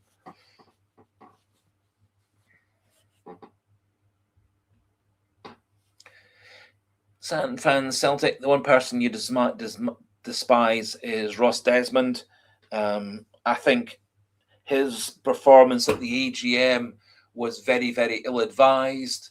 I think there are ways of saying what he said in a much better way. I think he completely lost his head. I think he lost the argument. He lost his temper. I think he created a very toxic atmosphere from that side of things as well. I think that was a really very bad performance, and not really the sort of thing I expect not the sort of thing I expected from an AGM. It was all rather bad-tempered in the first place, but I thought his performance or speeches, etc., were very counterproductive. So I share Sanford and Celtic's lack of support of him. However, getting back to the Michael Nicholson thing, I do think that he should be much more visible. It should be much more apparent what his role is at Celtic, and where the various different responsibilities start and end for him, for Mackay, for whomever else in the scouting or recruitment department. I think Celtic, like virtually every football club in the world, is not very transparent. They're not very open about sharing things behind the scenes. There are some rules and regulations with Celtic being quoted on the stock market. There are some other rules and regulations regarding human resources and employment law and stuff, which are all very complex and way above our pay grade. So there are some factors that do restrict you of how much you can talk about things in public, but I do think they should take a leaf out of the book of American chief executive officers, or what they call a general manager for sports organizations, who are very much more open about everything about the club, much more explaining all the ins and outs and all the hold-ups and difficulties, etc. And I do think he should get a lot of media training, which he clearly hasn't had, because he's very poor at the few times he ever actually does appear in public or talk in public.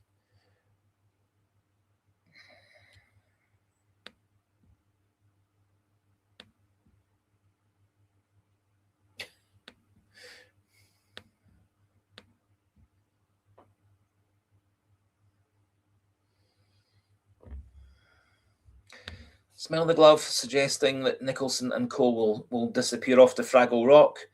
I don't see Nicholson, Mackay, or anybody on Celtic's board leaving. It would take an awful lot of money to buy out Dermot Desmond's shareholding.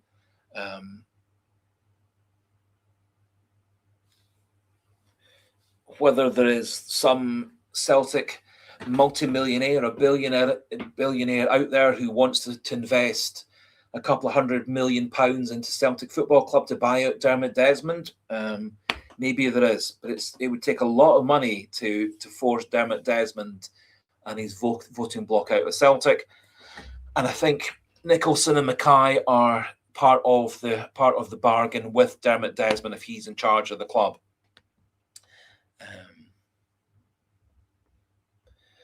Getting back to football things, Gordon Flowers, have we signed Baur yet? Says on my news that we are whinging about a small cash amount. Haven't seen that personally, but I haven't looked at the Celtics media things for the last hour or two, or a couple of hours.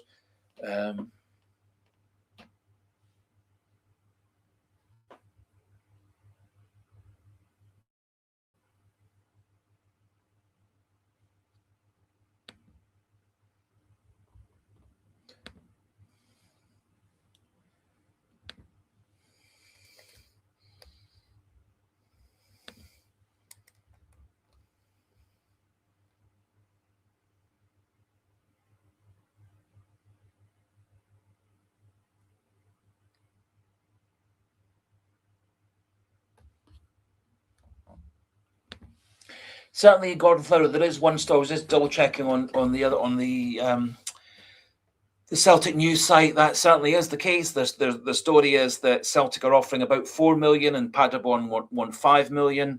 Maybe they'll split the difference. I don't know.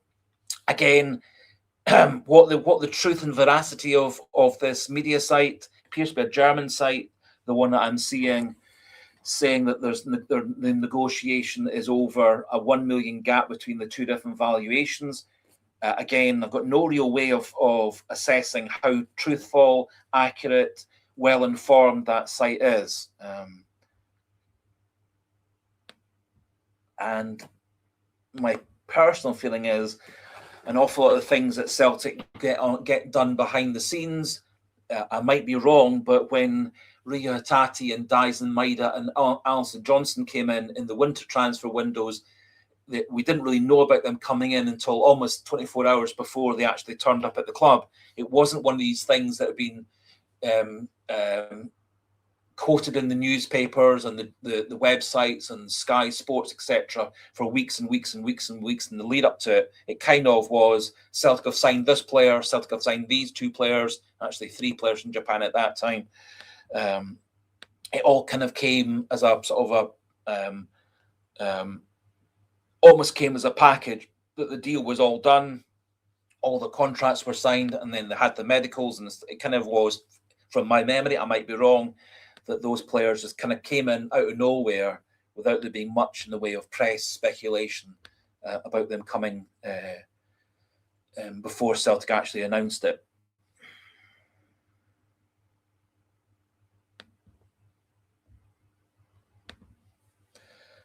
Michael Meehan 5967. Celtic's wage budget for players is only 30% of turnover, which is well below the normal level model of between 50 and 60%. I think I haven't got access to the financial figures, but I'll take your word for it.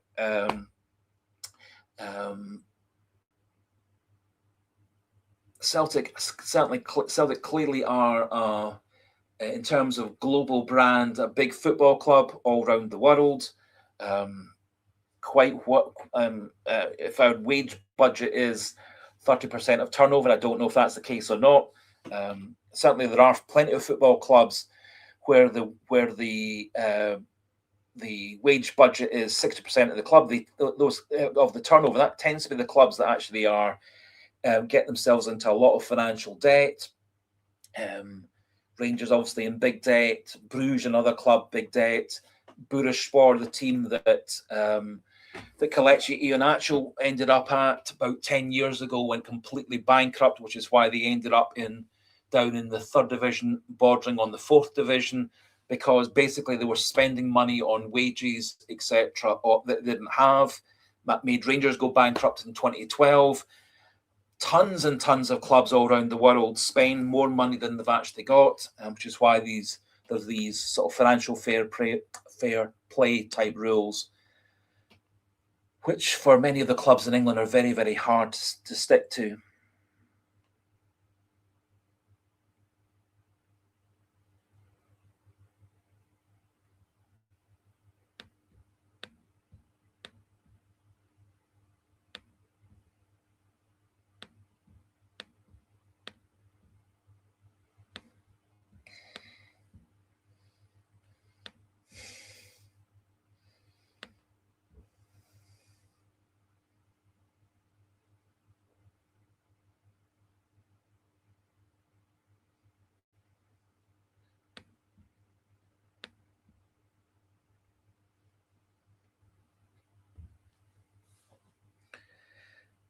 Well, don't think that's a terribly nice thing to say, slabbering cabbage. Old age comes to all of us, unfortunately, and unfortunately, my hair, like many men of 59, 60 years old, is all falling out. So, doesn't really change what I say. Doesn't really change what my opinion is. I'd be much happier talking about football things and Celtic things, and trying to separate what is happening and what's not happening at Celtic. And it's been disappointing that we haven't brought more players in.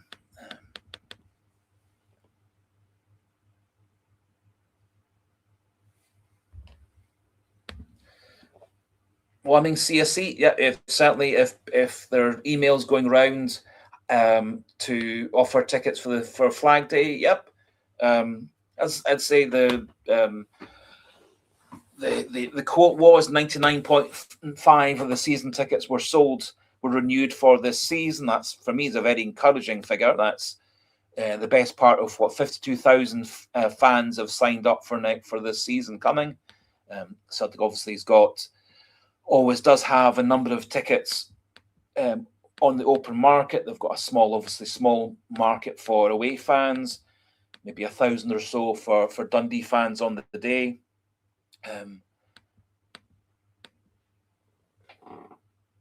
Obviously, I think for the sake of Celtic, the football club, for the sake of how it's going to appear on television on the Monday evening, I think the fact that the game's on a Monday evening and not a Saturday afternoon or a Sunday afternoon, I think that makes it a lot more difficult for people to go to the game.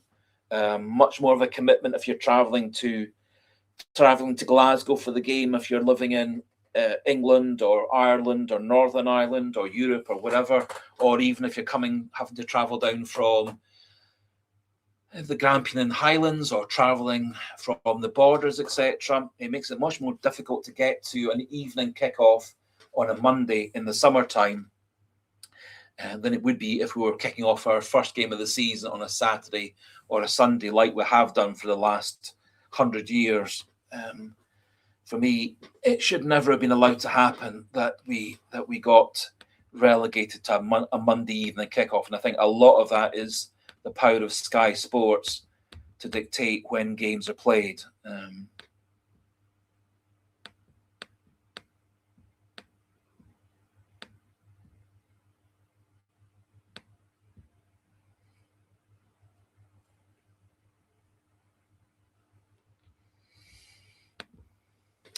Michael Brett 3056. Iron Arch clear at the end of his career, as is Chamberlain. Maybe they're good in the dressing room. I think my hope is that this season, now that Alex Oxlade-Chamberlain has had a full pre-season of training, remembering when he came to Celtic in January of this year, he hadn't played football since May of 2025. So that's 8 months of not playing any football at all. He'd had about 3 or 4 months out injured. He'd done some training with Arsenal and Arsenal's academy for a couple of months. So obviously he was a long way from match fitness, quite a long way actually from even being physically fit to play football. My hope is this summer, with him having had pretty much a full pre-season, he signed his contract just maybe a week or so into Celtic's actually pre-season training scheme. He's had a few games so far. I think my hope would be that Alex Oxlade-Chamberlain has a wee bit of a similar effect to the one that Aaron Moy had early on in Ange Postecoglou's time, of bringing experience. Oxlade-Chamberlain clearly was a very, very good player in the past. I think he could be a wee bit of a coach and a captain on the training pitch, in the dressing room. I think he also would be a good person to bring a few younger Celtic midfielders through as well, in terms of his match experience. Iheanacho scored 8-9 goals for Celtic in the time that he did play for us. He spent more than half of his time at Celtic out injured. He never seemed to ever get himself match fit. I think Oxlade-Chamberlain worked very, very hard in training. I'm not so convinced that Iheanacho worked that hard. I think Iheanacho was very, very happy to have been given a 3-year contract by Bursaspor. My understanding was that Celtic were going to give him a 1-year or a 2-year contract for less money. And to be fair, it'll be interesting to see how Iheanacho does in Turkish football. Bit surprised that he chose to play for a Turkish second division team rather than coming back to Celtic, but reportedly he said he was keen to be part of the Bursaspor project, and in theory, it's Bursaspor are a wee bit similar to a team like Rangers. Rangers went bankrupt, got relegated to the 4th division. Bursaspor went bankrupt. They were in the courts for match fixing, bribery, financial corruption, and dropped down from being the top of the Turkish top division right down to the bottom of the 3rd division, nearly down to the 4th division. And then they've managed to build themselves back up from the 3rd to the 2nd, and they're hoping to get back to the Turkish top division next season. So he says he's gone there for the challenge, for the project, etc. So be interesting to see how fit he can get for Bursaspor, and whether he can replicate the goals that he scored for Celtic when he was briefly fit for Celtic.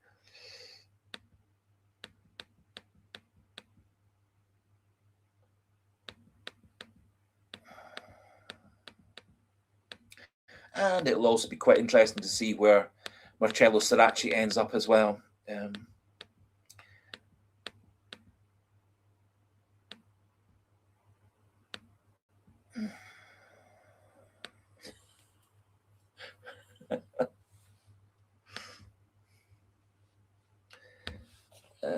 San Fran Celtics saying, "Remember me and your will, David." Yeah, well, I'm not planning a will at the moment, but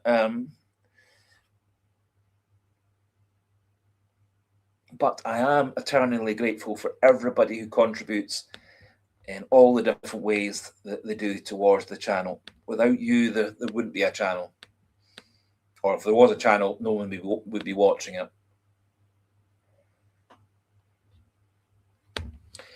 Thank you to that, Gordon Flowers. Yep, I'm eternally grateful to my wife and my daughter as well.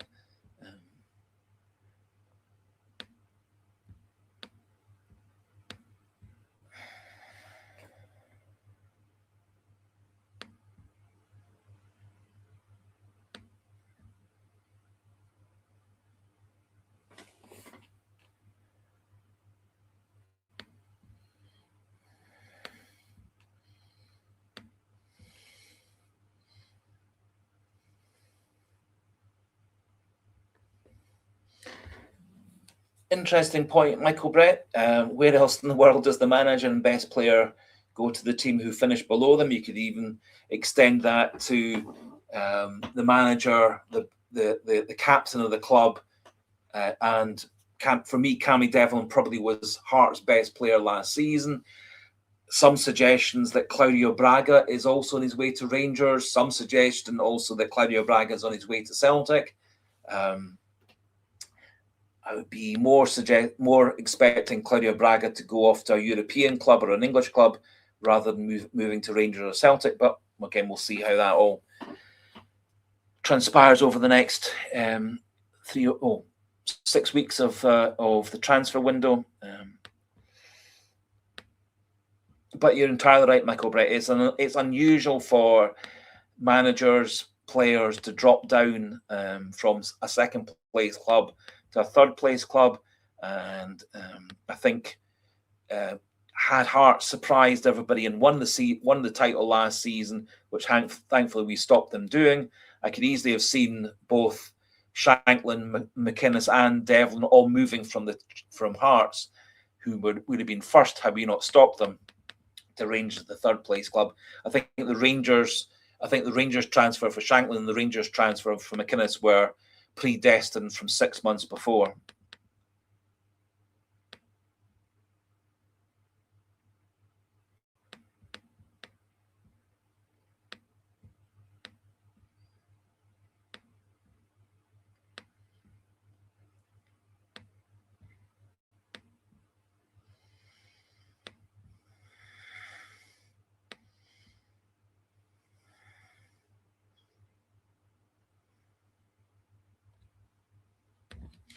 Nice point, Sam from Celtic. The club could force any Celtic manager to have a couple of our best youth players with the senior team, long-term planning. It certainly is nice to see so many of the academy players and the B team players training with the first team squad. It'd be nice to see a couple of them on the bench on a regular basis, even just sort of lapping up the atmosphere of being at big venues, big games, being in the dressing room when the pressure's on, responding to changes in tactics, etc. I think it does. Celtic used to be quite brave at throwing in young players at a young level. Obviously, in the good old days and the McStays, the Nicholases, the McGrains, the Douglashes, the Davy Hayes, George Connolly's, etc.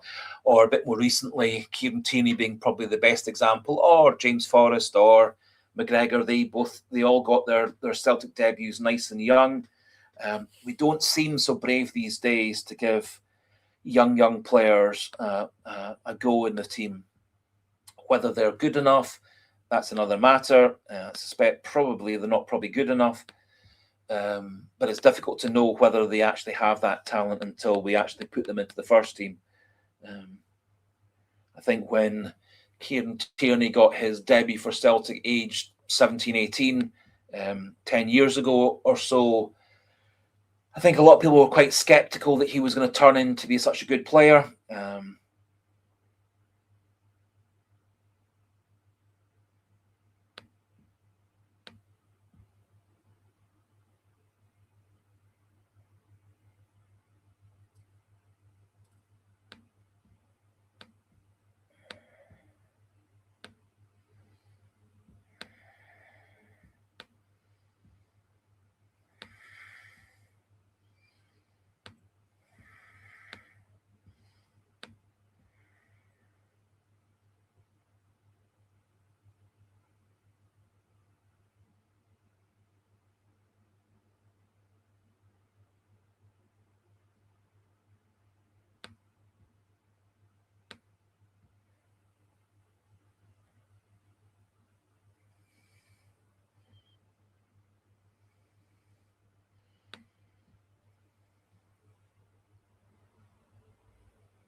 Stabbing cabbage. I'm not ignoring anybody.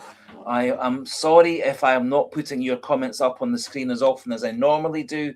I am amazed at how many people are still on the live stream at gone 12:30 in the morning.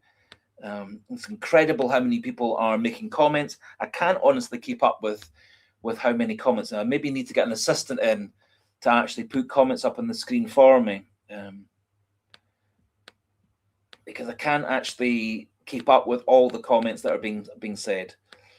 So I'm not ignoring anybody. I'm not ignoring Slabbering Cabbage. I'm not ignoring Michael Roth. I'm not ignoring anybody.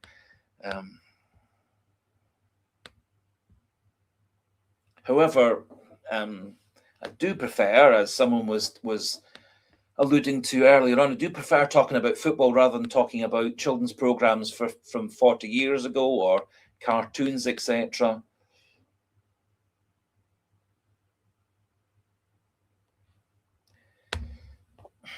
Michael Ross, clearly, of course, I think we should be signing a football player. I think we should be signing 4 or 5 football players. I'm not any different from any other Celtic fan. It's a bit of a silly question. Of course, I want Celtic to sign players. I also want Celtic to keep as many of their current players as they can. I want Celtic to keep Engels at the club if at all possible. I'd like to see Hatate get kept at the club if at all possible. I definitely want Negrin kept at the club. I definitely want Alistair Johnson kept at the club. But clearly I would want new players in, because we have lost one of the most important players we've had for the four and a half years, which is Daizen Maeda. We have lost 2 players or 3 players, Arojo, Sirachi and Iheanacho, all of whom came in briefly last season and were important players for us at different times of the season. So clearly we need to, one way or another, replace those players. So I do want Celtic to sign players. It's a bit of a silly question.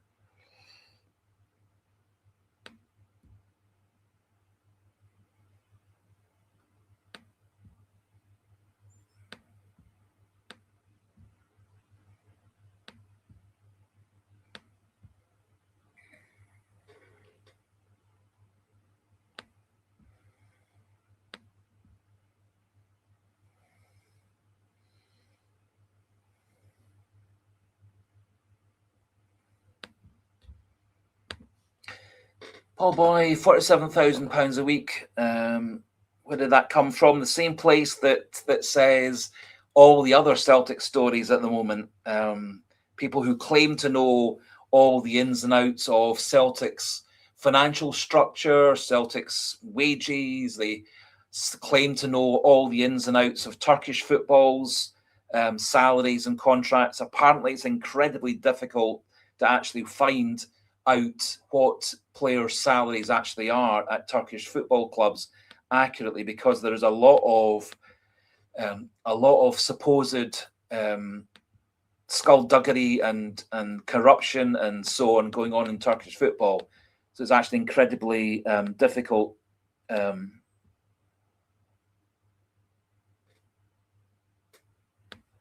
actually very difficult to actually get accurate numbers.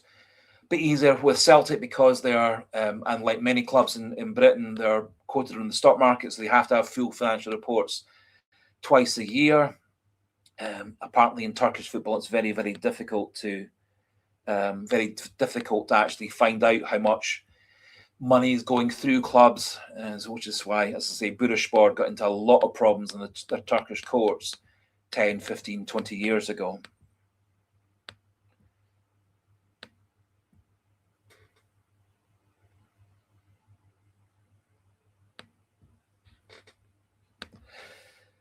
Wyoming CSC, we could have won the leagues with our reserve team and focused on Europe. I think there is some merit in that, actually, is that that I think Celtic do need, have needed for quite a number of years, stronger backups, and also stronger and stronger younger players to come through, so that some of the top level players can be given more of a rest. The fact that a lot of Celtic's best players last season played well over, almost played 100% of the game. So Nygren played, I think, all but one game last season. Players like Scales, McGregor missed 3 or 4 games last season. I think Celtic do need to have a lot more strength and depth, and I think they do really need to, over the next 5-10 years, really work on getting more and more good young players into the club and then bring them into the first team squad and giving them games. And I do think Celtic have been poor in terms of long-term planning, partly because we've been changing their manager for one reason or another every 2 years for the last decade or so.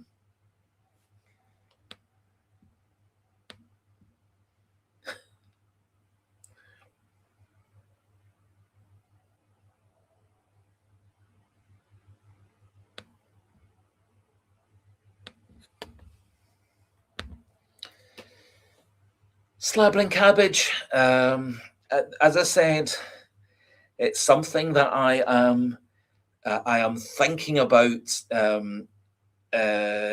for later on, maybe in 2027 rather than in the next 6 months or so. But it's something that I am looking at doing, is having some of the live streams at least being more than me just talking, i.e. having 2 or 3 people talking. However, to do that with the live stream software does take quite a large financial commitment, which I'm not able to do at the moment. But having guest co-hosts is such as San Fran Celtic, Slabbering Cabbage, Wyoming CSC, Pat McLaughlin, Paul Maguire, all these things are definitely things I would be thinking about doing, probably in 2027, because there's a lot of logistical stuff. There's a lot of software research I would need to do before I could actually have a 2-person or 3-person live stream. I know quite a lot of the other channels do have 2 or 3 people on the screen at one time. With the software package I've got for live streams, I haven't got that capacity. And it would be quite a large financial outlay for me to do that. And as I mentioned before, I'm not in a financial position to do that.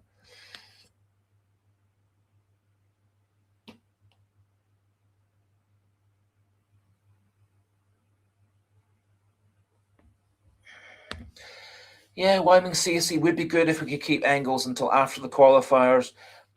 Somebody a couple of weeks ago was suggesting that was something that was being negotiated. I have a feeling that if Celtic get through that qualifier, two-legged tie into the Champions League guaranteed, we'd be the least bit surprised if Arne Engels does actually stay for another season.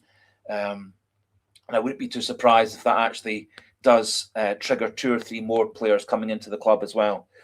So I do think being in the Champions League is a very big draw for players wanting to change from one league to another. And I think the fact that we're not a guaranteed Champions League club is restricting our ability to call it to attract the best quality players.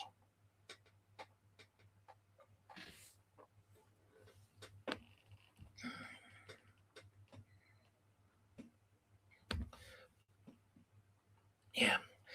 So Nygren's one of 2 players who hasn't as yet come back into pre-season training. To the best of my knowledge, neither Trusty nor Nygren have come back to Celtic. I would guess they'll be back in on Monday. Maybe they'll be back in tomorrow. Alistair Johnston came back into training today. Tierney, Ralston, Chinyeki and Yang all came into training last 8 days ago.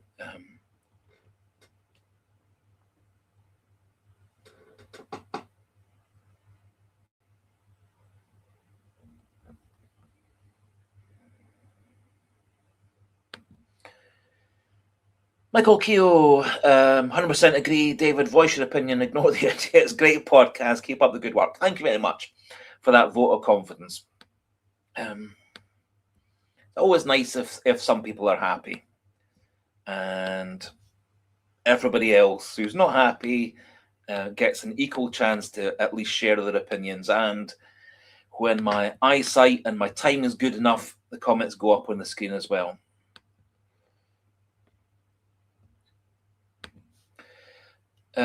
Sanford Celtic, how much if AJ goes to Everton? I think Celtic could possibly ask for the highest price for any player leaving the club. He is. So we're talking maybe 30 million or more. The amount of money that English Premier League sides seem to have to buy players that nobody's ever heard of is quite incredible. You think about Elliot Anderson and Rodgers, the Aston Villa player, both going for something like 120 million. It's absolutely ridiculous, the transfer fees in English football, and to a lesser extent, the transfer fees in Spanish, German, Italian, French football are pretty ridiculous as well. The amount of money it takes these days to buy a player from an English Championship club, again, absolutely ridiculous.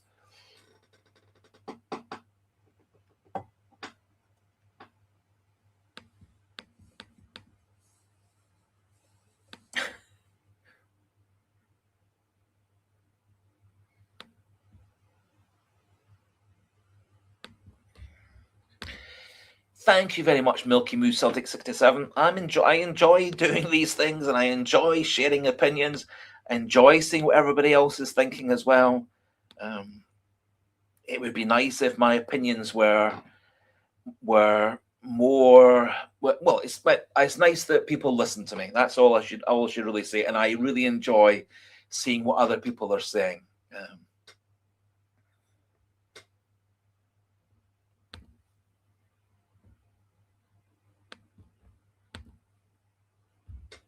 Yeah, sorry, just I'll come back to YMCA. Yes, Paul Maguire, 30 million. I think that would be a pretty reasonable fee for Alistair Johnston. I don't think Celtic have to take that money. I'm not convinced that Alistair Johnston wants to leave Celtic at this point. But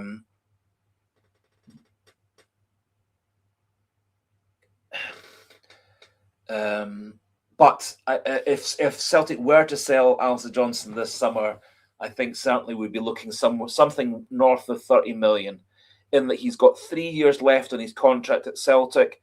He signed an extension to his Celtic career about 15 months ago.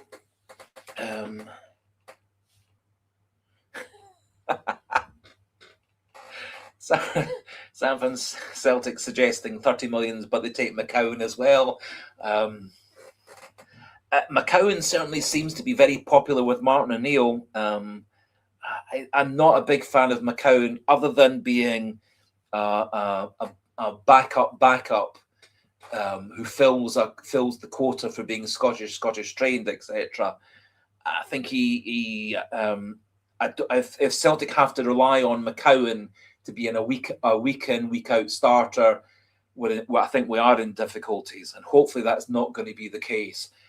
Being injury cover, being a player for resting and rotating, being a player who comes on with the last 30 minutes to give McGregor or whomever our starting midfielders are having a rest.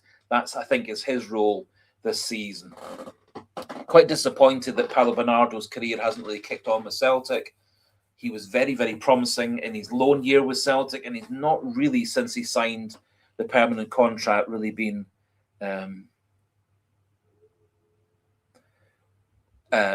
he's not really kicked on with his career.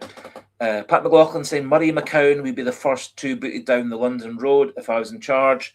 I think with proper coaching and guidance and training and experience, I think Dane Murray, given his size, given his physique, given his aerial ability, could turn into a very good centre back for Celtic. Not too bad a passer. But I do think he's actually a player who might well benefit playing a season for Motherwell and then coming back to Celtic, or playing a season for Swansea, let's say, in the English Championship, and coming back to Celtic. I think he probably requires playing 40, 50 games of a season rather than playing 10, 20 games of a season with a few starts and a few sub-appearances. I think Money's probably a player still young enough to get better and better, but I think he needs regular first-team football. That really worked perfectly well for Christie, really worked well for Liam Scales. He was in a similar position, I suppose, to Murray when he first came to Celtic. He really prospered, having gone to Aberdeen and played every single game for Aberdeen for that season, and he came back a much better player.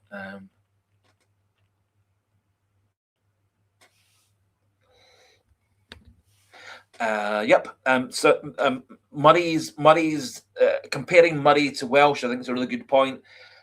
Welsh at Celtic, however, did spend most of his time at Celtic injured rather than playing for Celtic. He somehow managed to keep himself completely fit for the season he played in Belgium. He kept himself fully fit for Motherwell last season. Welsh about 27 years old. So I think that's the reason that Welsh was moved on and Murray got to stay, is the fact that Murray's 4 or 5 years younger. He's still got, for me, 2 or 3 years more of development to get to his peak levels. But for him, I think he does require regular first-team football. And he's not going to get regular first-team football at Celtic unless we have some terrible injury crisis.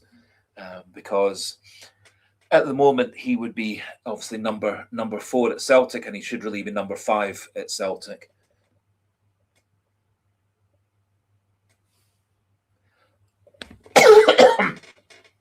Thank you very much, Sligo Boy.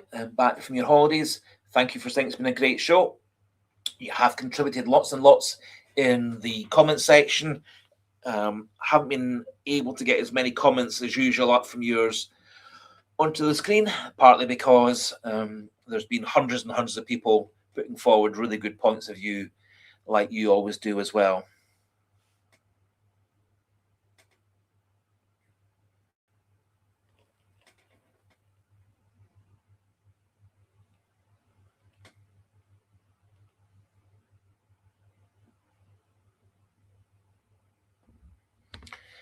Thank you very much, Michael Ross.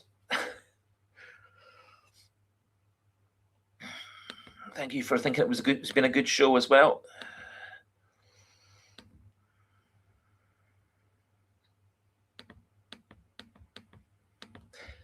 Yep. Wyoming CSC Calamity Dane. Yes, I think there's a lot of merit in that nickname as well. He is quite an error-prone centre back. He had a bit of a nightmare against Hearts in the game that we lost 3-1. It was Brendan Rodgers' last game as a Celtic manager. He had a few good games for Celtic last season. He was very good, I thought, alongside Trusty in the Rangers quarter-final cup match. However, in the 2-2 draw around the same time, he had a bit of a nightmare in that game as well. So what I think, as I said earlier on, I think Murray needs regular first-team football, and I don't think he's going to be able to get that at Celtic. But he could be a player like Scales, like Christie, like many, many other players. Thank you, San Fran Celtic, for saying it's been a great show. The best one-man band in the Celtic sphere. I don't know if that's true or not, but it's really nice of you to say so.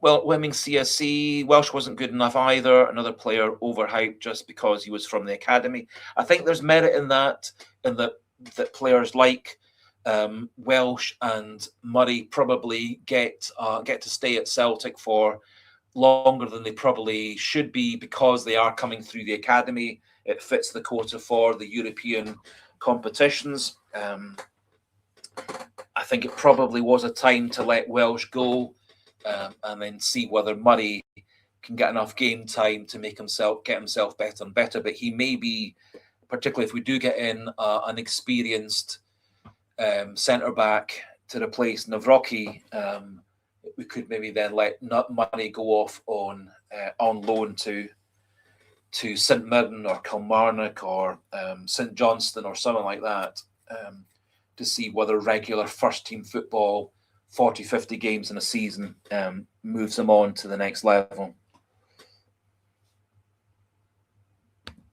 Yes, Pat McLaughlin. I was personally surprised that we let Mike Nawrocki go. I think in terms of Mike Nawrocki's career, probably the best thing for him to do is to move on. The fact that he's gone to the second best team in France, for me, is rather surprising. If he's not good enough for Celtic, which is what Rodgers thought, which is what O'Neill thinks, quite how he gets to go to the second best team in France is slightly perplexing. I do think had Nawrocki kept himself fit, he and Carter Vickers would have formed a very good partnership. However, unfortunately, Nawrocki spent most of his time at Celtic out injured. And a wee bit similar to Welsh, when he had his season-long loan at Hanover, he managed to keep himself fully fit, having never been fit at Celtic.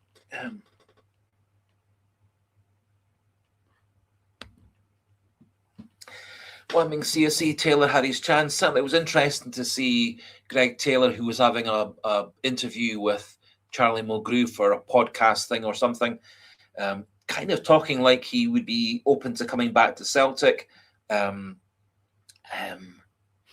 He wasn't keen to be Kieran Tierney's backup, which was part of the reason that he moved off to play in Greece. If he does come back to Celtic, assuming that Kieran Tierney keeps himself as fit this season coming as he did for most part of last season, he's clearly going to be the backup.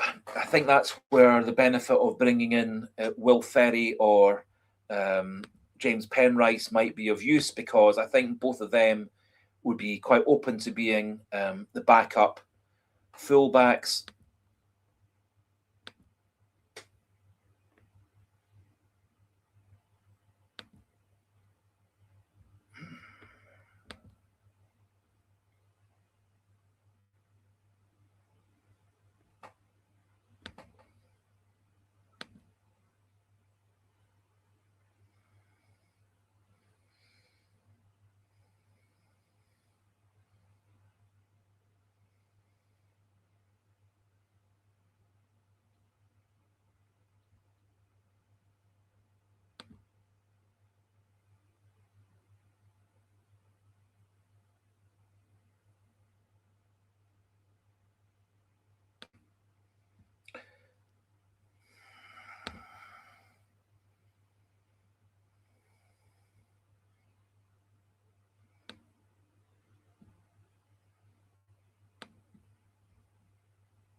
So Ferry, I think, is a very interesting option for Celtic, given the fact he does cover midfield and covers left back.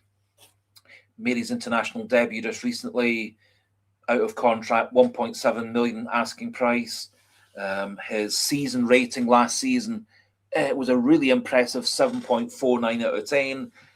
So clearly last season for Dundee United, a very, very consistent player. Penrice, by contrast, a wee bit older, much more of a left-back only type player. His contract with AEK Athens goes for 2 more years from now. Thought to be up for about £2 million. He had a pretty decent season last season at AEK Athens. Ended up with a season rating as 6.76. Played in the end 33 games for them. Around about half of those were starts, half of those were as a sub. Played a good number of European games for them last season as well. So I think both Penrice and Ferry would be good backups to Kieran Tierney next season. Good enough to have the odd start for Celtic next season. And the benefit, particularly with Ferry, would be it also would be covering midfield positions as well.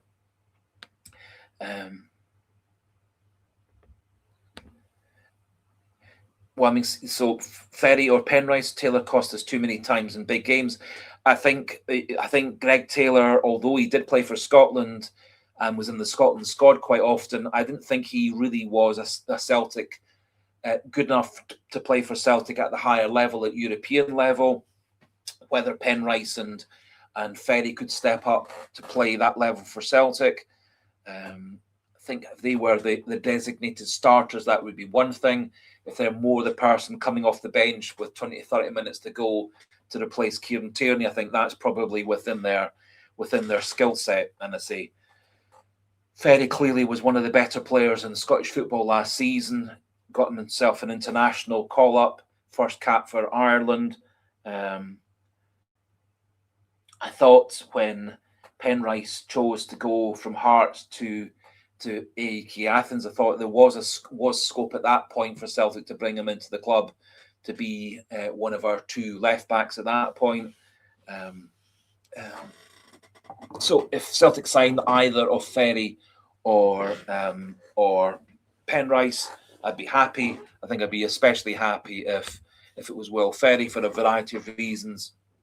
I just think he's a better all-around player, able to attack, able to defend, more of a versatile player. And for me, he would be probably the better option if Celtic could get him. And I suspect that, that he'd be quite open to coming to Celtic, obviously with his Irish roots as well.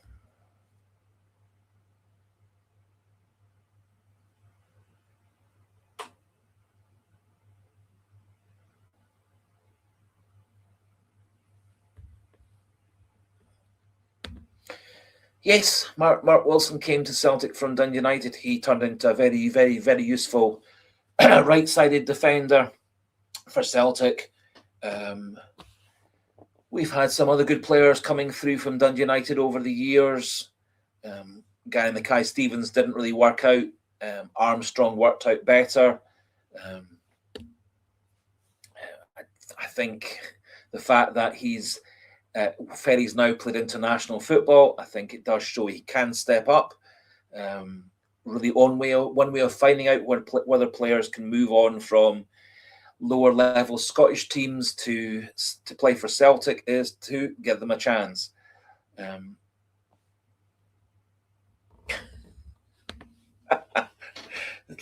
Thank you, Sligo boy. Ferry across the Irish Sea. Is he a pacemaker?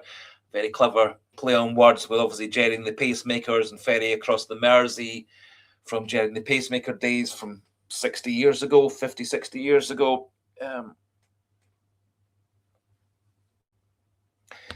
Good point. Wyoming CSC, Nafter Chiefty. He was so promising at Dundee United and clearly was a big, big disappointment at Celtic. Again, as I said, difficult always to know whether a player is good enough to move to playing under the extra pressure of Scottish football. For Celtic in Scottish football and European football. until we give them a go. Some players take to the high pressure, higher level of football like a duck to water. Some of them completely capitulate and fall apart.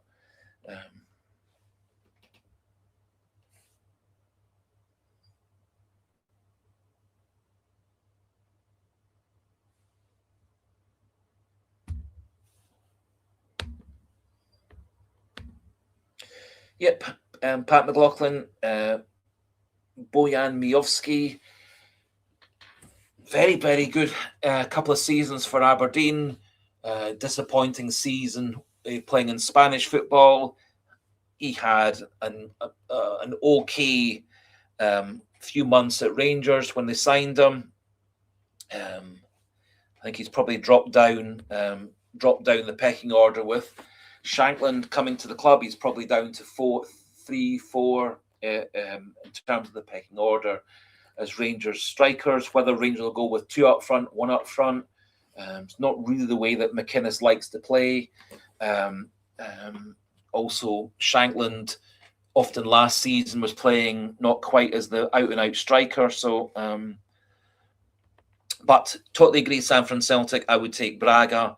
I know, again, it's difficult to know whether he can step up from playing for Hearts to play for Celtic. But I do think there's a real touch of class in Claudio Braga. And if Celtic were to sign anybody currently playing in Scottish football, he is one of the 2 or 3 players I would be signing for Celtic from other Scottish clubs. Chaiwa at Hibs, another player that I would have been keen to sign. That seems to have gone in the back burner.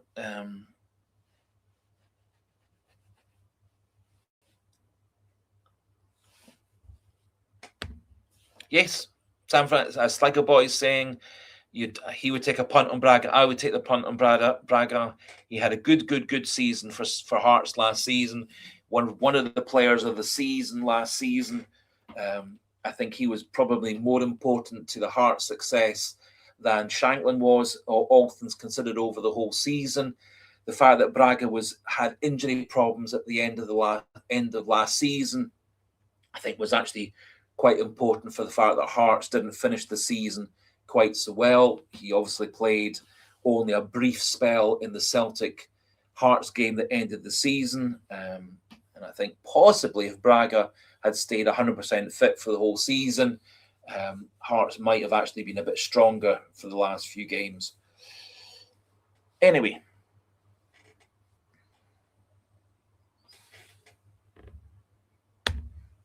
Yes, Pat McLaughlin, totally agree. Some players can't cope at big clubs, which is always the difficult of signing any player to come to Celtic, is the psychology of being under pressure, under the microscope. It can be very, very difficult, and also having a much higher level of expectation and not really being allowed to lose any games if you're a Celtic player.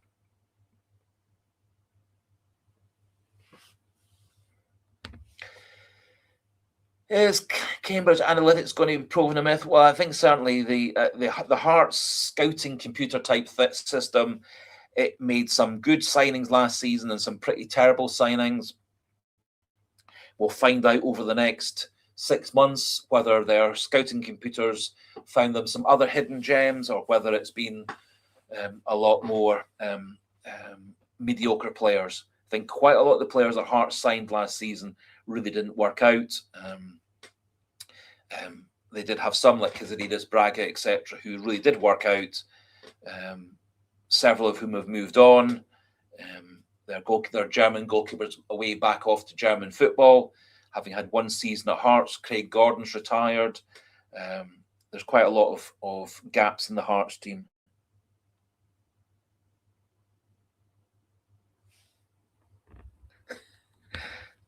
Yes, John Garland, I'm still going, although I am about to call things quits for the day. It's nearly 1 o'clock in the morning, so we have been talking for the best part of 4 hours. So I think it's about time for all of us to go to our beds. So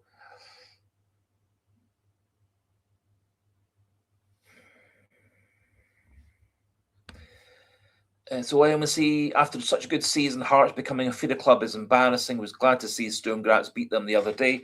I think, or the other night rather. I think in terms of with a Scottish hat on, in terms of making the Scottish League more successful, the better that Hearts do, the better that Hibs do, the better that Motherwell does, and the better that Celtic does, the better. So Hearts losing in terms of Scotland's coefficient was really rather bad. Looking at how bad their side was that night, it does give me a lot more hope that they're not going to be a challenger next season like they were last season. Yes, so good night to you, San Fran Celtic. Thanks for all your contributions. Thank you, Slabbering Cabbage, Pat McLaughlin, Sligo Boy, Paul Maguire, John Garland, etc. Thank you to everybody who has Wyoming CSC, sorry. Thank you to you as well. Thank you to everybody who has contributed. Thank you to everybody who has put in comments. Thanks to everybody who's asked questions. Thank you to everybody who's listened to me talk for 4 hours. As I was saying, 2 or 3 weeks in a row, hopefully this time next week, next Thursday, we'll have 3, 4, 5 new players in the door. We'll be looking ahead to the Dundee League opener the following Monday. So we will, one way or another, have lots of things to talk about, even if it's simply looking forward to the Dundee fixture 3 or 4 days later. But I do think over the next week or so, we will get 3, 4 or more players in, and hopefully keep the great majority of our current squad still at the club. So, apologies for me running out of steam and running out of stamina after 4 hours, but time to go. Thank you so much to everybody. Goodbye until next week. Keep watching the videos. Keep doing the daily quiz if that's your thing. Keep watching the videos every couple of days, and see you all on next live stream next Thursday. And so until then, goodbye and hail, hail.